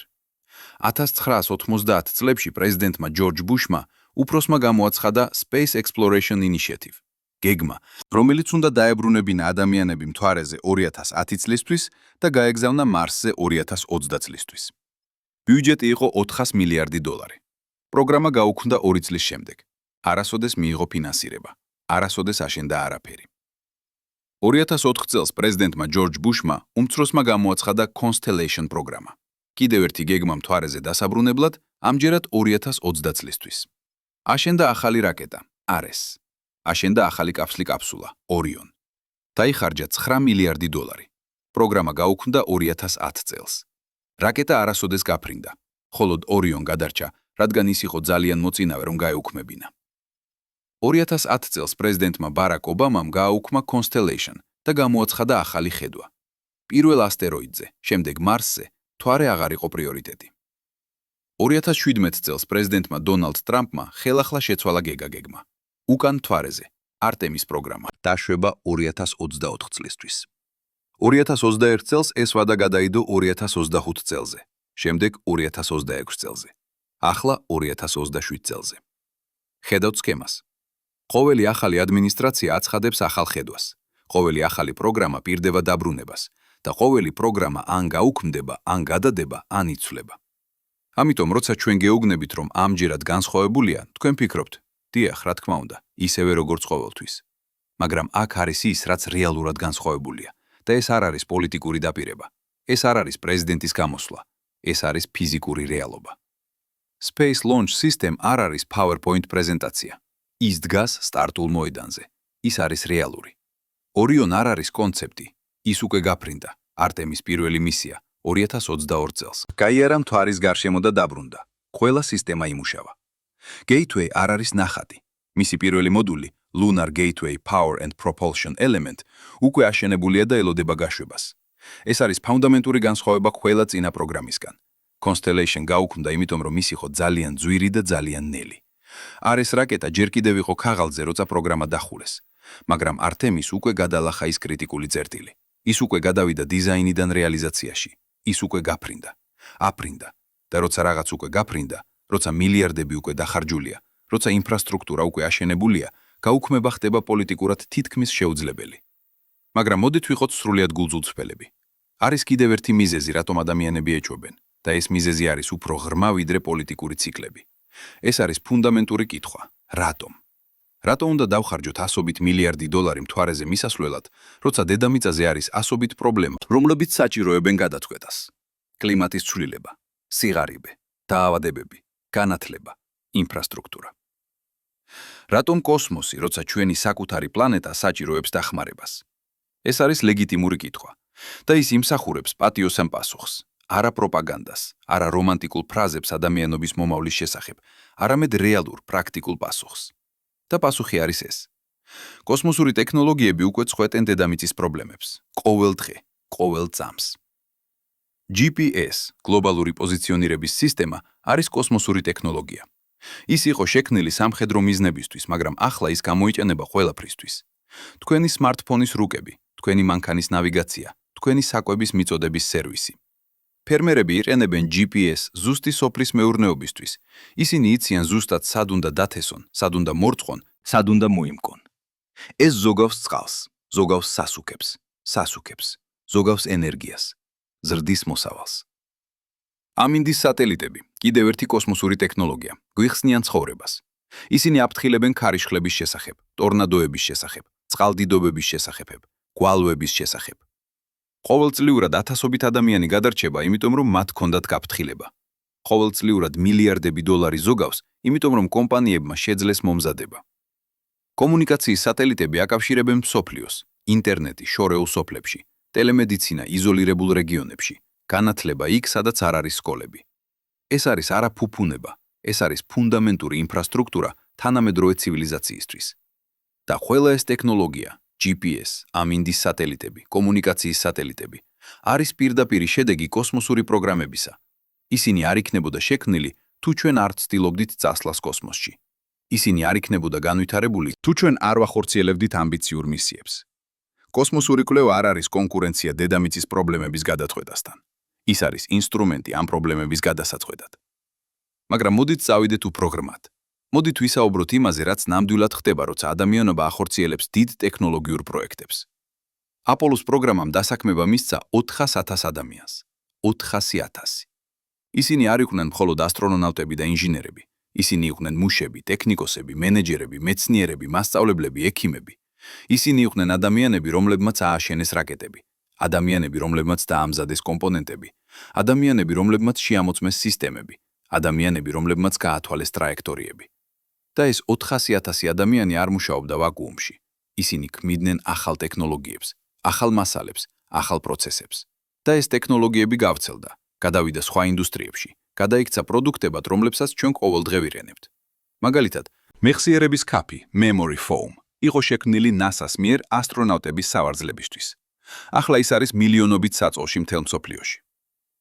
უკაბელო ხელსაწყოები, cordless tools, იყო განვითარებული აპოლოს ასტრონავტებისთვის, რომლებსაც სჭირდებოდათ მსუბუქი ძლიერი ბურღები მთვარის ნიმუშების ამოსაღებად. ახლა ისინი არის ყოველ სახლში. წყლის გაწმენდის სისტემები, რომლებიც შექმნილია კოსმოსური სადგურებისთვის, ახლა უზრუნველყოფენ სუფთა წყალს განვითარებად ქვეყნებში. ესას არის არა გამონაკლისები, ეს არის წესი. NASA-ს spin-off პროგრამა აფიქსირებს 200 ტექნოლოგიას, რომლებიც გადავიდა კოსმოსური პროგრამებიდან კომერციულ გამოყენებაში. 200. მედიცინაში, ტრანსპორტში, ენერგეტიკაში, კომუნიკაციებში, მშენებლობაში, სოფლის მეურნეობაში. ყოველი დოლარი, რომელიც ინვესტირებულია კოსმოსურ კვლევაში, აბრუნებს დაახლოებით $7 ეკონომიკაში. $7. ეს არის არა ხარჯი, ეს არის ინვესტიცია. მაგრამ არის რაღაც უფრო მნიშვნელოვანი, ვიდრე ეკონომიკური დაბრუნება. არის რაღაც, რაც არ იზომება დოლარებში. ეს არის ინსპირაცია. როცა ნილ არმსტრონგმა დადგა მთვარეზე, მილიონობით ბავშვმა გადაწყვიტა გახდეს მეცნიერი, ინჟინერი, ასტრონავტი. მათ გადაწყვიტეს შეესწავლათ მათემატიკა, ფიზიკა, ქიმია. არა იმიტომ, რომ ვიღაცა აიძულა, არამედ იმიტომ, რომ ისინი ნახეს რაღაც შეუდარებელი. ისინი ნახეს, რომ შეუძლებელი შესაძლებელი გახდა. ეს თაობა, ბავშვები, რომლებმაც ნახეს აპოლო, გახდა მეცნიერები, რომლებმაც შექმნეს ინტერნეტი, პერსონალური კომპიუტერები, მობილური ტელეფონები, ბიოტექნოლოგია, ხელოვნური ინტელექტი. ისინი გახდა ინჟინერები, რომლებმაც ააშენეს თანამედროვე სამყარო. და ყოველივე ეს დაიწყო იმ მომენტით, როცა ისინი ნახეს ადამიანის სხვა სამყაროზე და გაიფიქრეს, თუ ჩვენ შეგვიძლია ეს, რა კიდევ შეგვიძლია. ახლა წარმოიდგინეთ, რა მოხდება, როცა ახალი თაობა ნახ ადამიანებს, ნახავს ადამიანებს, რომლებიც ცხოვრობენ მთვარეზე. არა მხოლოდ სტუმრობენ, არა მხოლოდ დგებიან დროშას და მიდიან, არამედ ცხოვრობენ, რობენ, აშენებენ, მუშაობენ, ქმნიან. წარმოიდგინეთ ბავშვი, რომელიც ხედავს პირდაპირ ტრანსლაციას მთვარის ბაზიდან. ხედავს ასტრონავტებს, რომლებიც ზრდიან მცენარეებს მთვარის სათბურში. ხედავს მათ, როგორ იპოვიან წყალს, როგორ აწარმოებენ საწვავს, როგორ აშენებენ სტრუქტურებს. ეს ბავშვი გაიზრდება სამყაროში, სადაც ადამიანები არ არიან შეზღუდულები ერთი პლანეტით. სამყაროში, სადაც შეუძლებელი არის მხოლოდ დროებითი მდგომარეობა. სამყაროში, სადაც ჰორიზონტები არის ბუქვალურად უსასრულო. რას იფიქრებთ, რას შექმნის ეს თაობა? რა პრობლემებს გადაწყვეტს, რა ტექნოლოგიებს განავითარებს? მაგრამ მოდით დავბრუნდეთ უფრო პრაქტიკულ კითხვებზე, იმიტომ რომ ვიცი რას ფიქრობთ. კარგი, ყოველივე ეს ლამაზად ჟღერს, მაგრამ რა თუ რაღაც არასწორად სწავა? რა თუ ასტრონავტები დაიღუპებიან? რა თუ მისია ჩაიშლება? ღირს თუ არა რისკი? ქვედატირე, ქვედატირე კოტი, ქვედატირე 33, ქვედატირე, ქვედატირე. და აქ ჩვენ უნდა ვიყოთ აბსოლუტურად გულწრფელები. დიახ, არის რისკი, უზარმაზარი რისკი. კოსმოსი არის ყველაზე მთრული გარემო, რომელიც ადამიანმა ოდესმე შეხვდა. ვაკუუმი, რომელიც მოკკლავთ წამებში, რადიაცია, რომელიც აზიანებს თქვენს უჯრედებს. ტემპერატურები, რომლებიც იცვლება 100 გრადუსით. მიკრომეტეორიტები, რომლებიც მოძრაობენ 1000 კილომეტრზე საათში. აპოლოს პროგრამაში დაიღუპა 3 ასტრონავტი. გას გრისომი, ედ უაითი, როჯერ ჩაპი. ხანძარში ტრენინგის დროს. ეს იყო ტრაგედია, ეს იყო შოკი. მაგრამ პროგრამა გაგრძელდა, იმიტომ რომ ასტრონავტები თავად იცოდნენ რისკები. ისინი იყვნენ ტესტ პილოტები. ისინი ყოველდღე რისკავდნენ თავიანთ ცხოვრებას და ისინი მიიჩნევდნენ, რომ ეს ღირდა. Space Shuttle პროგრამაში დაიღუპა 14 ასტრონავტი, 7 ჩალენჯერის კატასტროფაში, 7 კოლუმბიას კატასტროფაში. 2 მთელი ეკიპაჟი. 2 ტრაგედია, რომლებიც შეაჩერა პროგრამა წლებით. მაგრამ პროგრამა გაგრძელდა, იმიტომ რომ ასტრონავტები, რომლებიც დარჩნენ, თქვეს: ქვედა ტირე, ქვედა ტირე, კოტი, ქვედა ტირე, 34, ქვედა ტირე, ქვედა ტირე, ქვედა ტირე, ჩვენ გავაგრძელებთ. ჩვენი კოლეგები არ მოისურვებდნენ, რომ ჩვენ შეგვეჩერებინა. ქვედა ტირე, what ტეტირესტი, ქვედა ტირე, 3, 5, ზედა ტირე. ეს არის რთული ჭეშმარიტება კოსმოსური კვლევის შესახებ. ადამიანები დაიღუპებიან, არა იმიტომ, რომ ჩვენ ვართ გაუფრთხილებელი, არა იმიტომ, რომ ჩვენ არ ზრუნავთ, არამედ იმიტომ, რომ კოსმოსი არის საშიში. და რაც უფრო შორს ვდივართ, რაც უფრო რთულს ვაკეთებთ, მით უფრო იზრდება რისკი. მაგრამ აქ არის კითხვა, რომელიც ჩვენ უნდა დავსვათ საკუთარ თავს. რა არის ალტერნატივა? დავრჩეთ დედამიწაზე სამუდამოდ, არასოდეს გავიდეთ მიღმა, არასოდეს შევეცადოთ. ეს არის უსაფრთხო არჩევანი, მაგრამ ეს არის ასევე არჩევანი, რომელიც გარანტირებულად მიგვიყვანს ჩიხში. იმიტომ რომ დედამიწა, როგორც უკვე ვთქვით, არ არის მარადიული. და ადამიანობა თუ ის გადარჩება გრძელვადიან პერსპექტივაში, უნდა გახდეს მრავალპლანეტური. ეს არ ნიშნავს, რომ ჩვენ უნდა მივატოვოთ დედამიწა. პირიქით, ეს ნიშნავს, რომ ჩვენ უნდა დავიცვათ დედამიწა და ერთდროულად მოვემზადოთ მომავლისთვის. ეს არის როგორც სადაზღვეო პოლისი. თქვენ იხდით პრემიას არა იმიტომ, რომ თქვენ გსურთ კატასტროფა, არამედ იმიტომ, რომ თქვენ გინდათ იყოთ მზად, თუ კატასტროფა მოხდება. და კატასტროფები ხდება.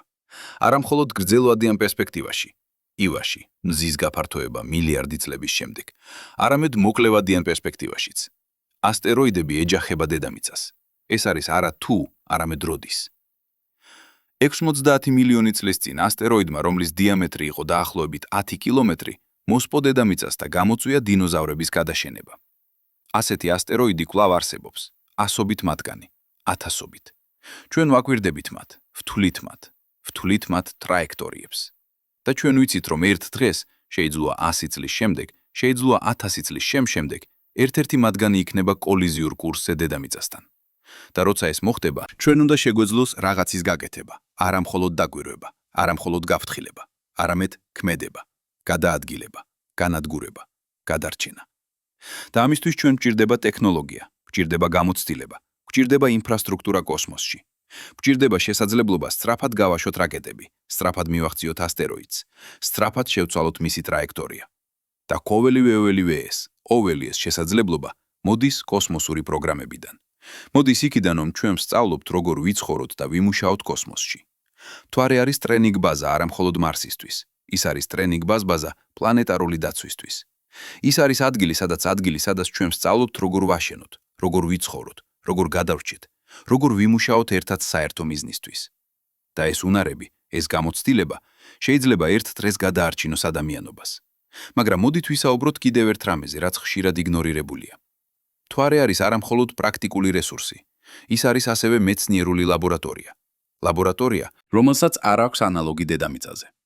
მთვარის ზედაპირი არის ერთ-ერთი ყველაზე ძველი ზედაპირი მზის სისტემაში. ის არის როგორც წიგნი, რომელიც ინახავს ისტორიას 4 მილიარდი წლის განმავლობაში. დედამიწაზე ეს ისტორია წაშლილია. ტექტონიკური პლიტები მოძრაობენ, ვულკანები ამოფრქვევენ, ქარი და წყალი ასხამენ. ყველაფერი, რაც ძველია 3 მილიარდი წლის, თითქმის სრულად განადგურებულია. მაგრამ მთვარეზე არ არის ტექტონიკა, არ არის ვულკანები, არ არის ქარი, არ არის წყალი. არის წყალი. ის, რაც მოხდა 4 მილიარდი წლის წინ, ჯერ კიდევ არის იქ, შენახულია, დაცულია, ელოდება შესწავლას. მთვარის ქვები გვიამბობენ ისტორიას მზის სისტემის ჩამოყალიბების შესახებ, ისტორიას დედამიწის ჩამოყალიბების შესახებ, ისტორიას იმის შესახებ, როგორ დაიწყო ცხოვრება. იმიტომ რომ მთვარე და დედამიწა ჩამოყალიბდა ერთად, ისინი არიან როგორც ტყუპები, დაბადებული იმავე მოვლენიდან, იმავე მასალისგან. მთვარის შესწავლა არის დედამიწის შესწავლა, ჩვენი საკუთარი წარმოშობის შესწავლა და შემდეგ არის ასტრონომია. მთვარის შორეულ მხარეზე ის მხარე, რომელიც არასოდეს არის მიმართული დედამიწისკენ, არის სრული რადიოსიჩუმე. დედამიწა ბლოკავს ყველა რადიოსიგნალს, ყველა ხმაურს, ყველა ინტერფერენციას. ეს არის იდეალური ადგილი რადიოტელესკოპისთვის. ტელესკოპი, რომელსაც შეიძლება მოусმინოს სამყაროს ისე, როგორც არასოდეს მოусმენია. წარმოიდგინეთ რადიოტელესკოპი მთვარის შორეულ მხარეზე. ის შეძლებს დაიჭიროს სიგნალები, რომლებიც მოგზაურობენ მილიარდი წლების განმავლობაში. სიგნალები პირველი ვარსკვლავებიდან, პირველი galaktikებიდან, პირველი მომენტებიდან დიდი აფეთქების შემდეგ. ის შეძლებს მოძებნოს ნიშნები სხვა ცივილიზაციებისა, თუ ისინი არსებობენ. ის შეძლებს პასუხი გასცეს კითხვებს, რომლებსაც ადამიანობა სვამს ათასობით წლის განმავლობაში. მაგრამ ყველაზე მნიშვნელოვანი მეცნიერული კითხვა, რომელსაც მთვარე შეიძლება უპასუხოს, არის ეს: როგორ ვიცხოვროთ სხვა სამყაროზე? ეს ჟღერს როგორც ფილოსოფიური კითხვა, მაგრამ ეს არის უკიდურესად პრაქტიკული. იმიტომ რომ თუ ჩვენ ვაპირებთ წასვლას მარსზე და ჩვენ ვაპირებთ, ჩვენ უნდა ვიცოდეთ როგორ. როგორ გავზარდოთ საკვები ნიადაგში, რომელიც არ არის ნიადაგი.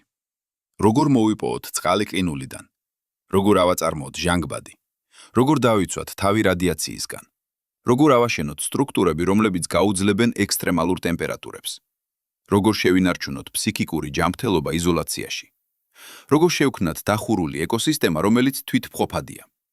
ყველა ეს კითხვა საჭიროებს პასუხს და ერთადერთი გზა პასუხის მისაღებად არის ცდა, რეალური ცდა, რეალურ გარემოში, რეალური ადამიანებით. მთვარე არის იდეალური ადგილი ამ ცდებისთვის. ის არის საკმარისად ახლოს, სამი დღე მოგზაურობა, რომ თუ რაღაც არასწორად წავა, ჩვენ შეგვიძლია დახმარება. მაგრამ ის არის საკმარისად შორს, საკმარისად განსხვავებული, რომ იყოს რეალური გამოწვევა. და ყოველი გაკვეთილი, რომელსაც ჩვენ ვისწავლით მთვარეზე, გამოგვადგება მარსზე. ყოველი ტექნოლოგია, რომელსაც ჩვენ განვავითარებთ, ყოველი პროცედურა, რომელსაც ჩვენ დავამკვიდრებთ, ყოველი შეცდომა, რომელსაც ჩვენ გავაკეთებთ და გავასწორებთ. მთვარე არის სკოლა და მარსი არის გამოცდა, რომლისთვისაც ეს სკოლა გვამზადებს. მაგრამ აქ არის ის, რაც ნამდვილად გასაოცარია. ყოველივე ეს, ყველა ეს ტექნოლოგია, ყველა ეს მეცნიერება, ყველა ეს გამოცდილება ხდება ახლა, არა მომავალში, არა ერთ დღეს, არამედ ახლა, ამ წამს, 2026 წელს. რაკეტა დგას სტარტულ მოედანზე. Gateway-ის მოდული არის მზად გასაშვებად. Blue Moon არის ტესტირების ფაზაში. Starship Prince. ჩინეთის Chang'e მისიები აგროვებენ მონაცემებს. ეს არის არა გეგმა, ეს არის რეალობა. ეს არის არა ოცნება, ეს არის პროცესი, რომელიც უკვე მიმდინარეობს. და ყველაზე გასაოცარი ნაწილი, ჩვენ ყველა ვართ ამის ნაწილი. არა მხოლოდ ასტრონავტები, არა მხოლოდ ინჟინერები, არა მხოლოდ მეცნიერები, არამედ ყველა, ვინც უყურებს, ვინც ინტერესდება, ვინც ეჭვობს, ვინც იმედოვნებს, ვინც ფიქრობს. იმიტომ რომ ეს არის არა NASA-ს მისია, ეს არის არა ამერიკის მისია, ეს არის არა ჩინეთის მისია. ეს არის ადამიანობის მისია. მისია, რომელიც განსაზღვრავს, ვინ ვართ ჩვენ როგორც სახეობა. მისია, რომელიც განსაზღვრავს, სად მივდივართ, ვრავს სად მივდივართ.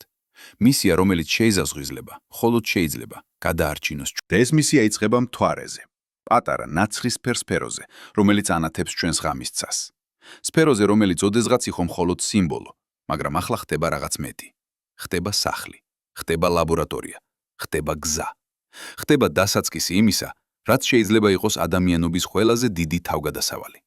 და ეს თავგადასავალი იწყება ახლა, ამ წელს, ამ თვეში, ამ დღეებში. როცა რაკეტა, რომელიც დგას ფლორიდაში, გაფრინდება. როცა ასტრონავტები, რომლებიც ვარჯიშობენ ახლა, გაემგზავრებიან. როცა ის, რაც ოდესღაც იყო ფანტასტიკა, გახდება რეალობა. და ჩვენ ყველა, თქვენ, მე, ყველა, ვინც კითხულობს ამ სიტყვებს, ვართ მოწმეები. მოწმეები იმისა, როგორ ადამიანობა იღებს შემდეგ ნაბიჯს, როგორ ჩვენ ვბრუნდებით იქ, სადაც ოდესღაც ვიყავით. მაგრამ ამჯერად არა დროშის დასაგულებლად, ამჯერად დასარჩენად. მაგრამ ეხლა გადადით უფრო შორს. გადადით იქიდან, სადაც რაკეტები დგას და გეგმები იწერება. გადადით იქიდან, სადაც ინჟინერები ითვლიან და ასტრონავტები ვარჯიშობენ. გადადით იმ კითხვამდე, რომელიც ნამდვილად მნიშვნელოვანია. არა როგორ უბრუნდებით მთვარეზე, არა როდის, არამედ რატომ. ღრმა ფილოსოფიური რატომ, რომელიც ცილდება ტექნოლოგიას და პოლიტიკას. იმიტომ რომ აქ არის ის, რაც ნამდვილად ხდება. ჩვენ არ უბრუნდებით მთვარეზე, ჩვენ ცვლით ჩვენს ურთიერთობას სამყაროსთან. ათასობით წლის განმავლობაში, მთელი ადამიანობის ისტორიის განმავლობაში, ჩვენ ვიყავით მიბმული ერთ პლანეტაზე. ყველაფერი, რაც ოდესმე მოხდა აქ. ყველა ცივილიზაცია, ყველა იმპერია, ყველა ომი, ყველა აღმოჩენა, ყველა იდეა, ყველაფერი, აბსოლუტურად ყველაფერი მოხდა ამ პატარა ლურჯ წერტილზე. და ეს არ იყო არჩევანი, ეს იყო აუცილებლობა. ჩვენ არ შეგვეძლო წასვლა სხვაგან. ჩვენ არ გქონდა ტექნოლოგია, არ გქონდა ცოდნა, არ გქონდა საშუალებები. ჩვენ ვიყავით როგორც ბავშვები ერთ ოთახში. ოთახი იყო ჩვენი მთელი სამყარო, იმიტომ რომ ჩვენ არ შეგვეძლო კარის გახსნა. მაგრამ 1969 წელს რაღაც ფუნდამენტურად შეიცვალა. პირველად ისტორიაში ადამიანმა დადგა სხვა სამყაროზე. პირველად ჩვენ გავხსენით კარი. და ის რაც ჩვენ ნახეთ იქ, ის პერსპექტივა, ის გაგება შეცვალა ყველაფერი. ასტრონავტებმა, რომლებმაც ნახეს დედამიწა მთვარიდან, საუბრობდნენ ერთსა და იმავეზე. ისინი საუბრობდნენ სილამაზეზე, მყიფეობაზე, ერთიანობაზე. ფრენკ ბორმანმა, აპოლო 8-ის კომანდირმა თქვა: როცა თქვენ ხედავთ დედამიწას კოსმოსიდან, თქვენ ხედავთ მას როგორც მთლიანობას, არა ქვეყნებს, არა საზღვრებს, მხოლოდ ერთ პლანეტას. ედგარ მიჩჩელმა, აპოლო 14-ის ასტრონავტმა თქვა: თქვენ ვითარდებით მხისიერი გლობალური ცნობიერება. თქვენ იღებთ ორიენტაციას ადამიანებისკენ, არა პოლიტიკისკენ. ევგენ სერნანმა, ბოლო ადამიანმა მთვარეზე თქვა: ჩვენ წავედით მთვარეზე როგორც ტექნიკოსები, დავბრუნდით როგორც ჰუმანისტები. ეს არის არა პოეზია, ეს არის ფსიქოლოგიური ფენომენი, რომელსაც მეცნიერები უწოდებენ overview effect, მიმოხილვის ეფექტი. როცა თქვენ ხედავთ დედამიწას კოსმოსიდან, რაღაც იცვლება თქვენს ტვინში. თქვენი პერსპექტივა ფართოვდება, თქვენი პრიორიტეტები გადაიხედება. ის, რაც ჩანდა მნიშვნელოვანი, პოლიტიკური დავები, ეროვნული საზღვრები, ეკონომიკური კონკურენცია, უცებ ჩანს პატარა.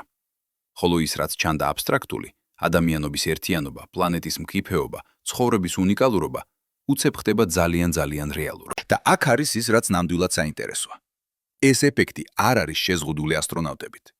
როცა მილიარდი ადამიანი ნახა ფოტო Earthrise, დედამიწა, რომელიც ამოდის მთვარის ჰორიზონტიდან, რაღაც შეიცვალა გლობალურ ცნობიერებაში. პირველი დედამიწის დღე გაიმართა 1970 წელს, 1 წლის შემდეგ აპოლო 8-ის შემდეგ. გარემოსდაცვითი მოძრაობა, რომელიც დღეს არსებობს, დაიწყო იმ ფოტოებით, იმ პერსპექტივით, იმ გაგებით, რომ ჩვენი პლანეტა არის პატარა, მყიფე, ერთადერთი.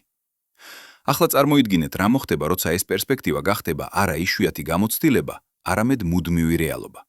როცა ასობით ადამიანი იცხოვრებს მთვარეზე, როცა ათასობით ადამიანი იმოგზაურებს კოსმოსში, როცა მილიონობით ადამიანი ნახავს პირდაპირ ტრანსლაციას მთვარის ბაზიდან, სადაც ასტრონავტები ცხოვრობენ, მუშაობენ, ზრდიან მცენარეებს, აშენებენ სტრუქტურებს. როცა ბავშვები გაიზრდებიან სამყაროში, სადაც ადამიანები არ არიან შეზღუდულები ერთი პლანეტით. ეს შეცვლის ყველაფერს. ეს შეცვლის როგორ ვფიქრობთ საკუთარ თავზე, როგორ ვფიქრობთ ჩვენს პლანეტაზე, როგორ ვფიქრობთ ჩვენს მომავალზე.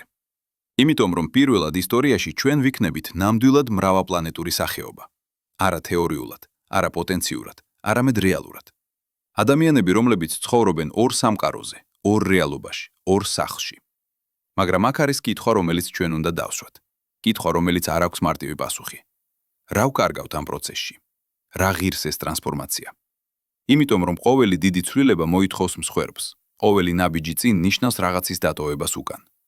როცა ადამიანები პირველად გავიდნენ აფრიკიდან 10,000 წლის წინ, ისინი დატოვეს სახლი, დატოვეს ნაცნობი გარემო, დატოვეს უსაფრთხოება და ბევრი მათგანი დაიღუპა.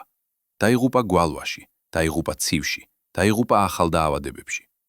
მაგრამ ისინი, ვინც გადარჩა, გავრცელდა მთელ პლანეტაზე. შექმნა 1000 კულტურა, 1000 ენა, 1000 გზა ყოფნისა. ახლა ჩვენ ვაკეთებთ იგივეს, მაგრამ უფრო დიდ მასშტაბში. ჩვენ ვტოვებთ პლანეტას. ვტოვებთ ერთადერთ სახლს, რომელიც ოდესმე გქონია. და ეს არის საშიში. ეს არის რისკიანი, ეს არის გაურკვეველი. მაგრამ ეს არის ასევე აუცილებელი. იმიტომ რომ ალტერნატივა, დარჩენა ერთ პლანეტაზე სამუდამოდ, არის გარანტირებული გადაშენება. არა ახლა, არა ხვალ, მაგრამ ერთ დღეს. და აქ ჩვენ მივდივართ ყველაზე რთულ ჭეშმარიტებამდე. ჭეშმარიტება, რომელიც არავის უყვარს განხილვა, მაგრამ რომელიც არის აბსოლუტურად ცენტრალური ყველაფრისთვის, რაზეც საუბრობთ. ჩვენ არ ვიცით, რამდენი დრო გვაქვს. ჩვენ არ ვიცით, რამდენი დრო აქვს დედამიწას როგორც ბინადარ პლანეტას. ჩვენ არ ვიცით, რამდენი დრო აქვს ადამიანობას როგორც სახეობას. დიახ, მზე გაფართოვდება დაახლოებით 5 მილიარდი წლის შემდეგ. ეს ჟღერს როგორც შორეული მომავალი. მაგრამ არის უფრო ახლოს არტყეები, კლიმატის ცვლილება, რომელიც უკვე ხდება. ბირთვული იარაღი, რომელიც ჯერ კიდევ არსებობს.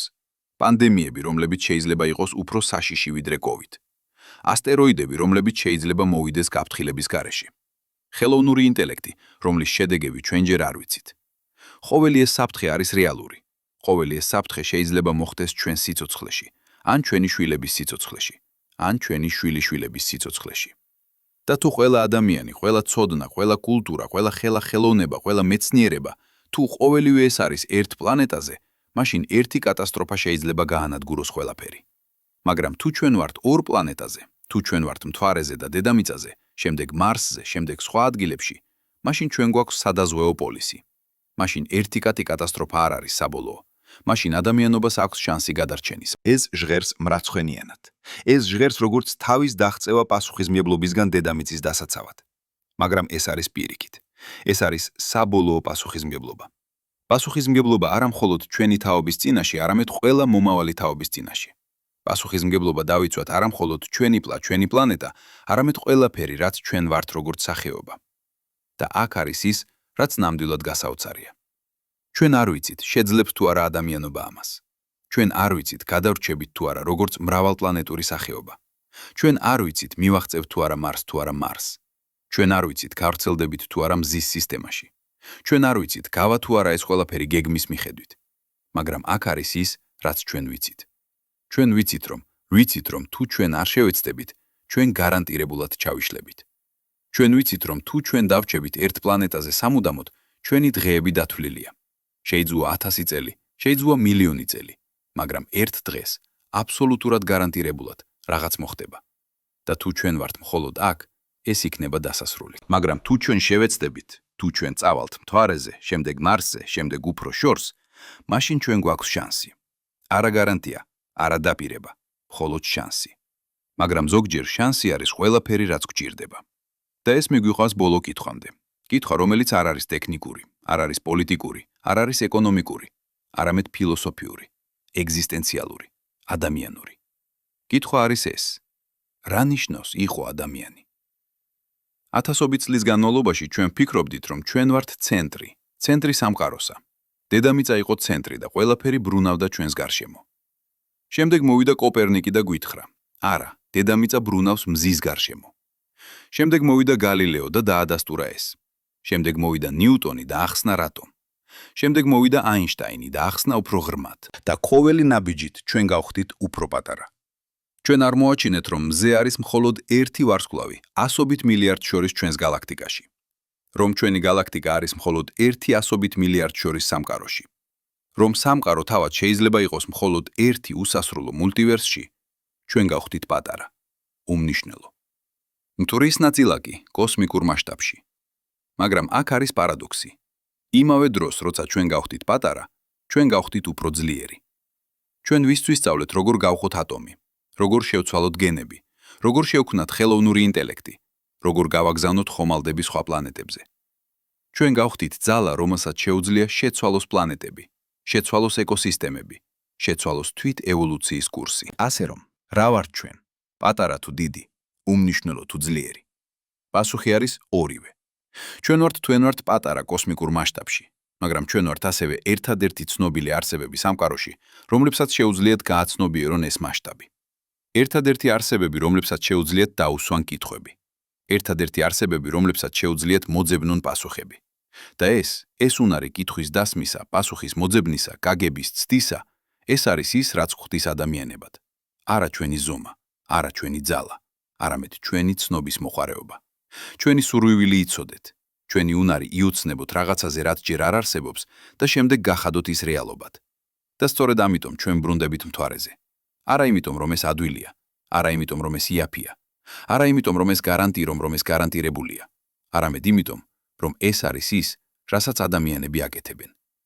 ჩვენ ვეძებთ, ჩვენ ვიკვლევთ, ჩვენ ვცდილობთ, ჩვენ ვცდებით, ჩვენ ვსწავლობთ, ჩვენ ვცდილობთ ხელახლა. გაიხსენეთ, როგორ დაიწყო ეს ყველაფერი. გაიხსენეთ ის მომენტი, როცა პირველი ადამიანი შეხედა ცას და იფიქრა, რა არის იქ. გაიხსენეთ პირველი ადამიანი, რომელმაც დახატა ვარსკვლავები გამოქვაბულის კედელზე. პირველი ადამიანი, რომელმაც დაითვალა მთვარის ფაზები. პირველი ადამიანი, რომელმაც გააცნობიერა, რომ ის წერტილები ცაში არის სამყაროები, როგორც ჩვენი. გაიხსენეთ გალილეო, რომელმაც მიმართა თავისი ტელესკოპი მთვარისკენ და ნახა მთები, ნახა ველები, ნახა სამყარო. გაიხსენეთ კონსტანტინ ციოლკოვსკი, რუსი მასწავლებელი, რომელმაც გამოთვალა, როგორ შეიძლება რაკეტამ მიაღწიოს კოსმოსს. 1910 წელს, როცა ადამიანებს ჯერ არ ჰქონდათ თვითმფრინავები. გაიხსენეთ ვერნერ ფონ ბრაუნი, რომელმაც ააშენა პირველი რაკეტები, რომლებმაც მიაღწიეს კოსმოსს. დაიხსენეთ იური გაგარინი, რომელმაც თქვა, პოეხალი, მივდივართ და გახდა პირველი ადამიანი კოსმოსში. დაიხსენეთ ჯონ კენედი, რომელმაც თქვა, ჩვენ ვირჩიოთ წასვლას მთვარეზე არა იმიტომ, რომ ეს ადვილია, არამედ იმიტომ, რომ ეს რთულია. გაიხსენეთ ნილ არმსტრონგი, რომელმაც დადგა პირველი ნაბიჯი და თქვა, ერთი პატარა ნაბიჯი ადამიანისთვის, ერთი გიგანტური ნახტომი კაცობრიობისთვის. და ახლა გაიხსენეთ ის მომენტი, როცა ყველაფერი შეჩერდა, როცა ჩვენ დავტოვეთ მთვარე და აღარ დავბრუნდით. 52 წელი. თითქმის ნახევარი საუკუნე. თაობა, რომელმაც არასოდეს ნახა ადამიანის სხვა სამყაროზე. თაობა, რომელმაც იფიქრა, რომ შეიძლება ეს იყო დასასრული. შეიძლება ჩვენ მივაღწიეთ ჩვენს ლიმიტს. შეიძლება ჩვენ ვართ მხოლოდ დედამიწის არსებები და ეს არის ჩვენი რის ჩვენი ბედი. მაგრამ ეხლა ამ წამს რაღაც იცვლება. რაკეტა დგას სტარტულ მოედანზე. ასტრონავტები ემზადებიან, გეგმები იწერება, ტექნოლოგიები იქმნება და ჩვენ ვბრუნდებით. არა იმიტომ, რომ ჩვენ დავივიწყეთ როგორ, არა იმიტომ, რომ ჩვენ დავკარგეთ უნარი, არამედ იმიტომ, რომ ჩვენ საბოლოოდ გავიგეთ რატომ. ჩვენ ვბრუნდებით არა დროშის დასაგულებლად, ჩვენ ვბრუნდებით დასარჩენად. ჩვენ ვბრუნდებით არა იმის დასამტკიცებლად, რომ ჩვენ ვართ უკეთესები ვიდრე სხვები, ჩვენ ვბრუნდებით იმის დასამტკიცებლად, რომ ჩვენ შეგვიძლია გადარჩენა. ჩვენ ვბრუნდებით არა წარსულის გასამეორებლად, ჩვენ ვბრუნდებით მომავლის ასაშენებლად. და ეს მომავალი, რომელიც იწყება მთვარეზე და გრძელდება მარსზე და შემდეგ უფრო შორს, ეს არის მომავალი, რომელშიც ადამიანობა არ არის შეზღუდული ერთი პლანეტით. მომავალი, რომელშიც ჩვენი შვილები და ჩვენი შვილიშვილები გაიზრდებიან სამყაროში, სადაც ჰორიზონტები არის ბუქვალურად უსასრულო. მომავალი, რომელშიც კითხვა არ არის, შეგვიძლია თუ არა ჩვენ წასვლა იქ, არამედ სად წავალთ შემდეგ. მაგრამ აქ არის ის, რაც ჩვენ არ ვიცით. და ეს არის მნიშვნელოვანი აღიარება. ჩვენ არ ვიცით, გამოვა თუ არა ეს.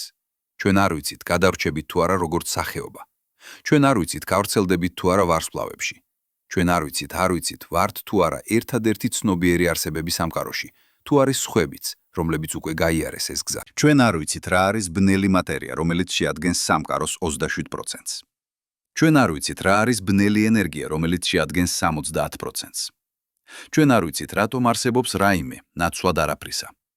ჩვენ არ ვიცით, რა არის ცნობიერება. ჩვენ არ ვიცით, რატომ სამყარო ჩანს მორგებული ცხოვრებისთვის. ჩვენ არ ვიცით, არის თუ არა სხვა სამყაროები. ყოველი პასუხი, რომელსაც ჩვენ პოულობთ, წარმოშობს 10 ახალ კითხვას. ყოველი აღმოჩენა ხსნის ასობით ახალ საიდუმლოებას. და შეიძლება ეს არის ყველაზე ლამაზი ნაწილი ყოფნისა. არა პასუხები, არამედ კითხვები. არა დანიშნულების ადგილი, არამედ მოგზაურობა. არა ცოდნა, არამედ ძიება. და ახლა, როცა ჩვენ უბრუნდებით მთვარეზე, ჩვენ ვაგრძელებთ ამ ძიებას. ჩვენ ვაგრძელებთ ამ მოგზაურობას. ჩვენ ვაგრძელებთ იმას, რაც დაიწყო პირველმა ადამიანმა, რომელმაც შეხედა ცას და იფიქრა, რა არის იქ? და ეს მოგზაურობა, ეს უსასრულო, შეუჩერებელი, ლამაზი მოგზაურობა, ეს არის ის, რაც ხვდის ადამიანებად. ასე რომ, როცა თქვენ ნახავთ ამ რაკეტას, რომელიც გაფრინდება, როცა თქვენ ნახავთ ამ ასტრონავტებს, რომლებიც დადგებიან მთვარეზე, როცა თქვენ ნახავთ პირველ ბაზას, რომელიც აშენდება სხვა სამყაროზე, გახსოვდეთ ეს. თქვენ არ უყურებთ მხოლოდ ტექნოლოგიურ მიღწევას. თქვენ არ უყურებთ მხოლოდ პოლიტიკურ პროექტს. თქვენ არ უყურებთ მხოლოდ მეცნიერულ ექსპერიმენტს. თქვენ უყურებთ რაღაც ბევრად უფრო ფუნდამენტურს. თქვენ უყურებთ სახეობას, რომელიც ცდილობს გადარჩეს. სახეობას, რომელიც ცდილობს გაიგოს. სახეობას, რომელიც ცდილობს გახდეს რაღაც მეტი ვიდრე ის არის. თქვენ უყურებთ ადამიანობას, რომელიც ირებს შემდეგ ნაბიჯს უსასრულო მოგზაურობაში. მოგზაურობაში, რომელსაც არ აქვს დანიშნულების ადგილი, მხოლოდ ჰორიზონტი, რომელიც მუდმივად მოძრაობს წინ. და მხოლოდ შეიძლება, ეს ნაბიჯი, ეს დაბრუნება მთვარეზე 52 წლის შემდეგ იქნება ის მომენტი, როცა ადამიანობა საბოლოოდ გაიგებს, რომ ჩვენი სახლი არ არის მხოლოდ ერთი პლანეტა. ჩვენი სახლი არის სამყარო და ჩვენი მოგზაურობა, ეს შეუჩერებელი, ლამაზი, საშიში, შთამაგონებელი მოგზაურობა ახლა ხელახლა იწყება. გახსოვდეთ ის სურათი, რომლითაც ჩვენ დავიწყეთ. რაკეტა, რომელიც დგას სტარტულ მოედანზე ფლორიდაში. ახლა წარმოიდგინეთ ის მომენტი, როცა ის გაფრინდება. წარმოიდგინეთ ის ცეცხლი, ის ხმა, ის ძალა. წარმოიდგინეთ ის ასტრონავტები, რომლებიც იქნებიან შიგნით, გრძნობენ გადატვირთვას, ხედავენ დედამიწას, რომელიც მცირდება მათ ფანჯრებში. და შემდეგ წარმოიდგინეთ ის მომენტი, რამდენიმე დღის შემდეგ, როცა ისინი ნახავენ მთვარეს. არა როგორც წერტილს ცაში, არა როგორც სურათს წიგიში, არამედ როგორც სამყაროს. როგორც ადგილს, სადაც ისინი დადგებიან. როგორც ადგილს, სადაც ადამიანობა დაიწყებს ახალ თავს. და შეიძლება, მხოლოდ შეიძლება, 1000 წლის შემდეგ, როცა ადამიანები იცხოვრებენ ასობით სამყაროზე, როცა ჩვენი შთამომავლები შეხედავენ უკან ამ მომენტს, ისინი ითვლიან. აქ, სწორედ აქ, 2026 წელს. ეს იყო მომენტი, როცა ყველაფერი შეიცვალა. ეს იყო მომენტი, როცა ადამიანობა დაბრუნდა მთვარეზე. არა დასასრულებლად, არამედ დასაწყებად. და კითხვა, რომელიც რჩება, კითხვა, რომელსაც მხოლოდ დრო უპასუხებს, არის ეს. რას შევქმნით ჩვენ ამ ახალი დასაწყისით? სად წავალთ? რას აღმოვაჩენთ? ვინ გავხდებით? ჩვენ არ ვიცით. და შეიძლება ეს არის ყველაზე ლამაზი ნაწილი ყოფნისა. არ იცოდე, მაგრამ მაინც ცადო. არ იცოდე, მაგრამ მაინც იოცნებო. არ იცოდე, მაგრამ მაინც იმედი გქონდეს. იმიტომ რომ ბოლოს და ბოლოს შეიძლება კითხვები უფრო მნიშვნელოვანია ვიდრე პასუხები. შეიძლება მოგზაურობა უფრო მნიშვნელოვანია ვიდრე დანიშნულების ადგილი. და შეიძლება, მხოლოდ შეიძლება, ის რაც ნამდვილად გვხდის ადამიანებად, არის არა ის რაც ჩვენ ვიცით, არამედ ის, რაც ჩვენ ვეძებთ. და ეს ძიება, ეს უსასრულო, შეუჩერებელი ლამაზი ძიება აგრძელებს მთვარეზე, მარსზე, ვარსკვლავებში და მიღმა.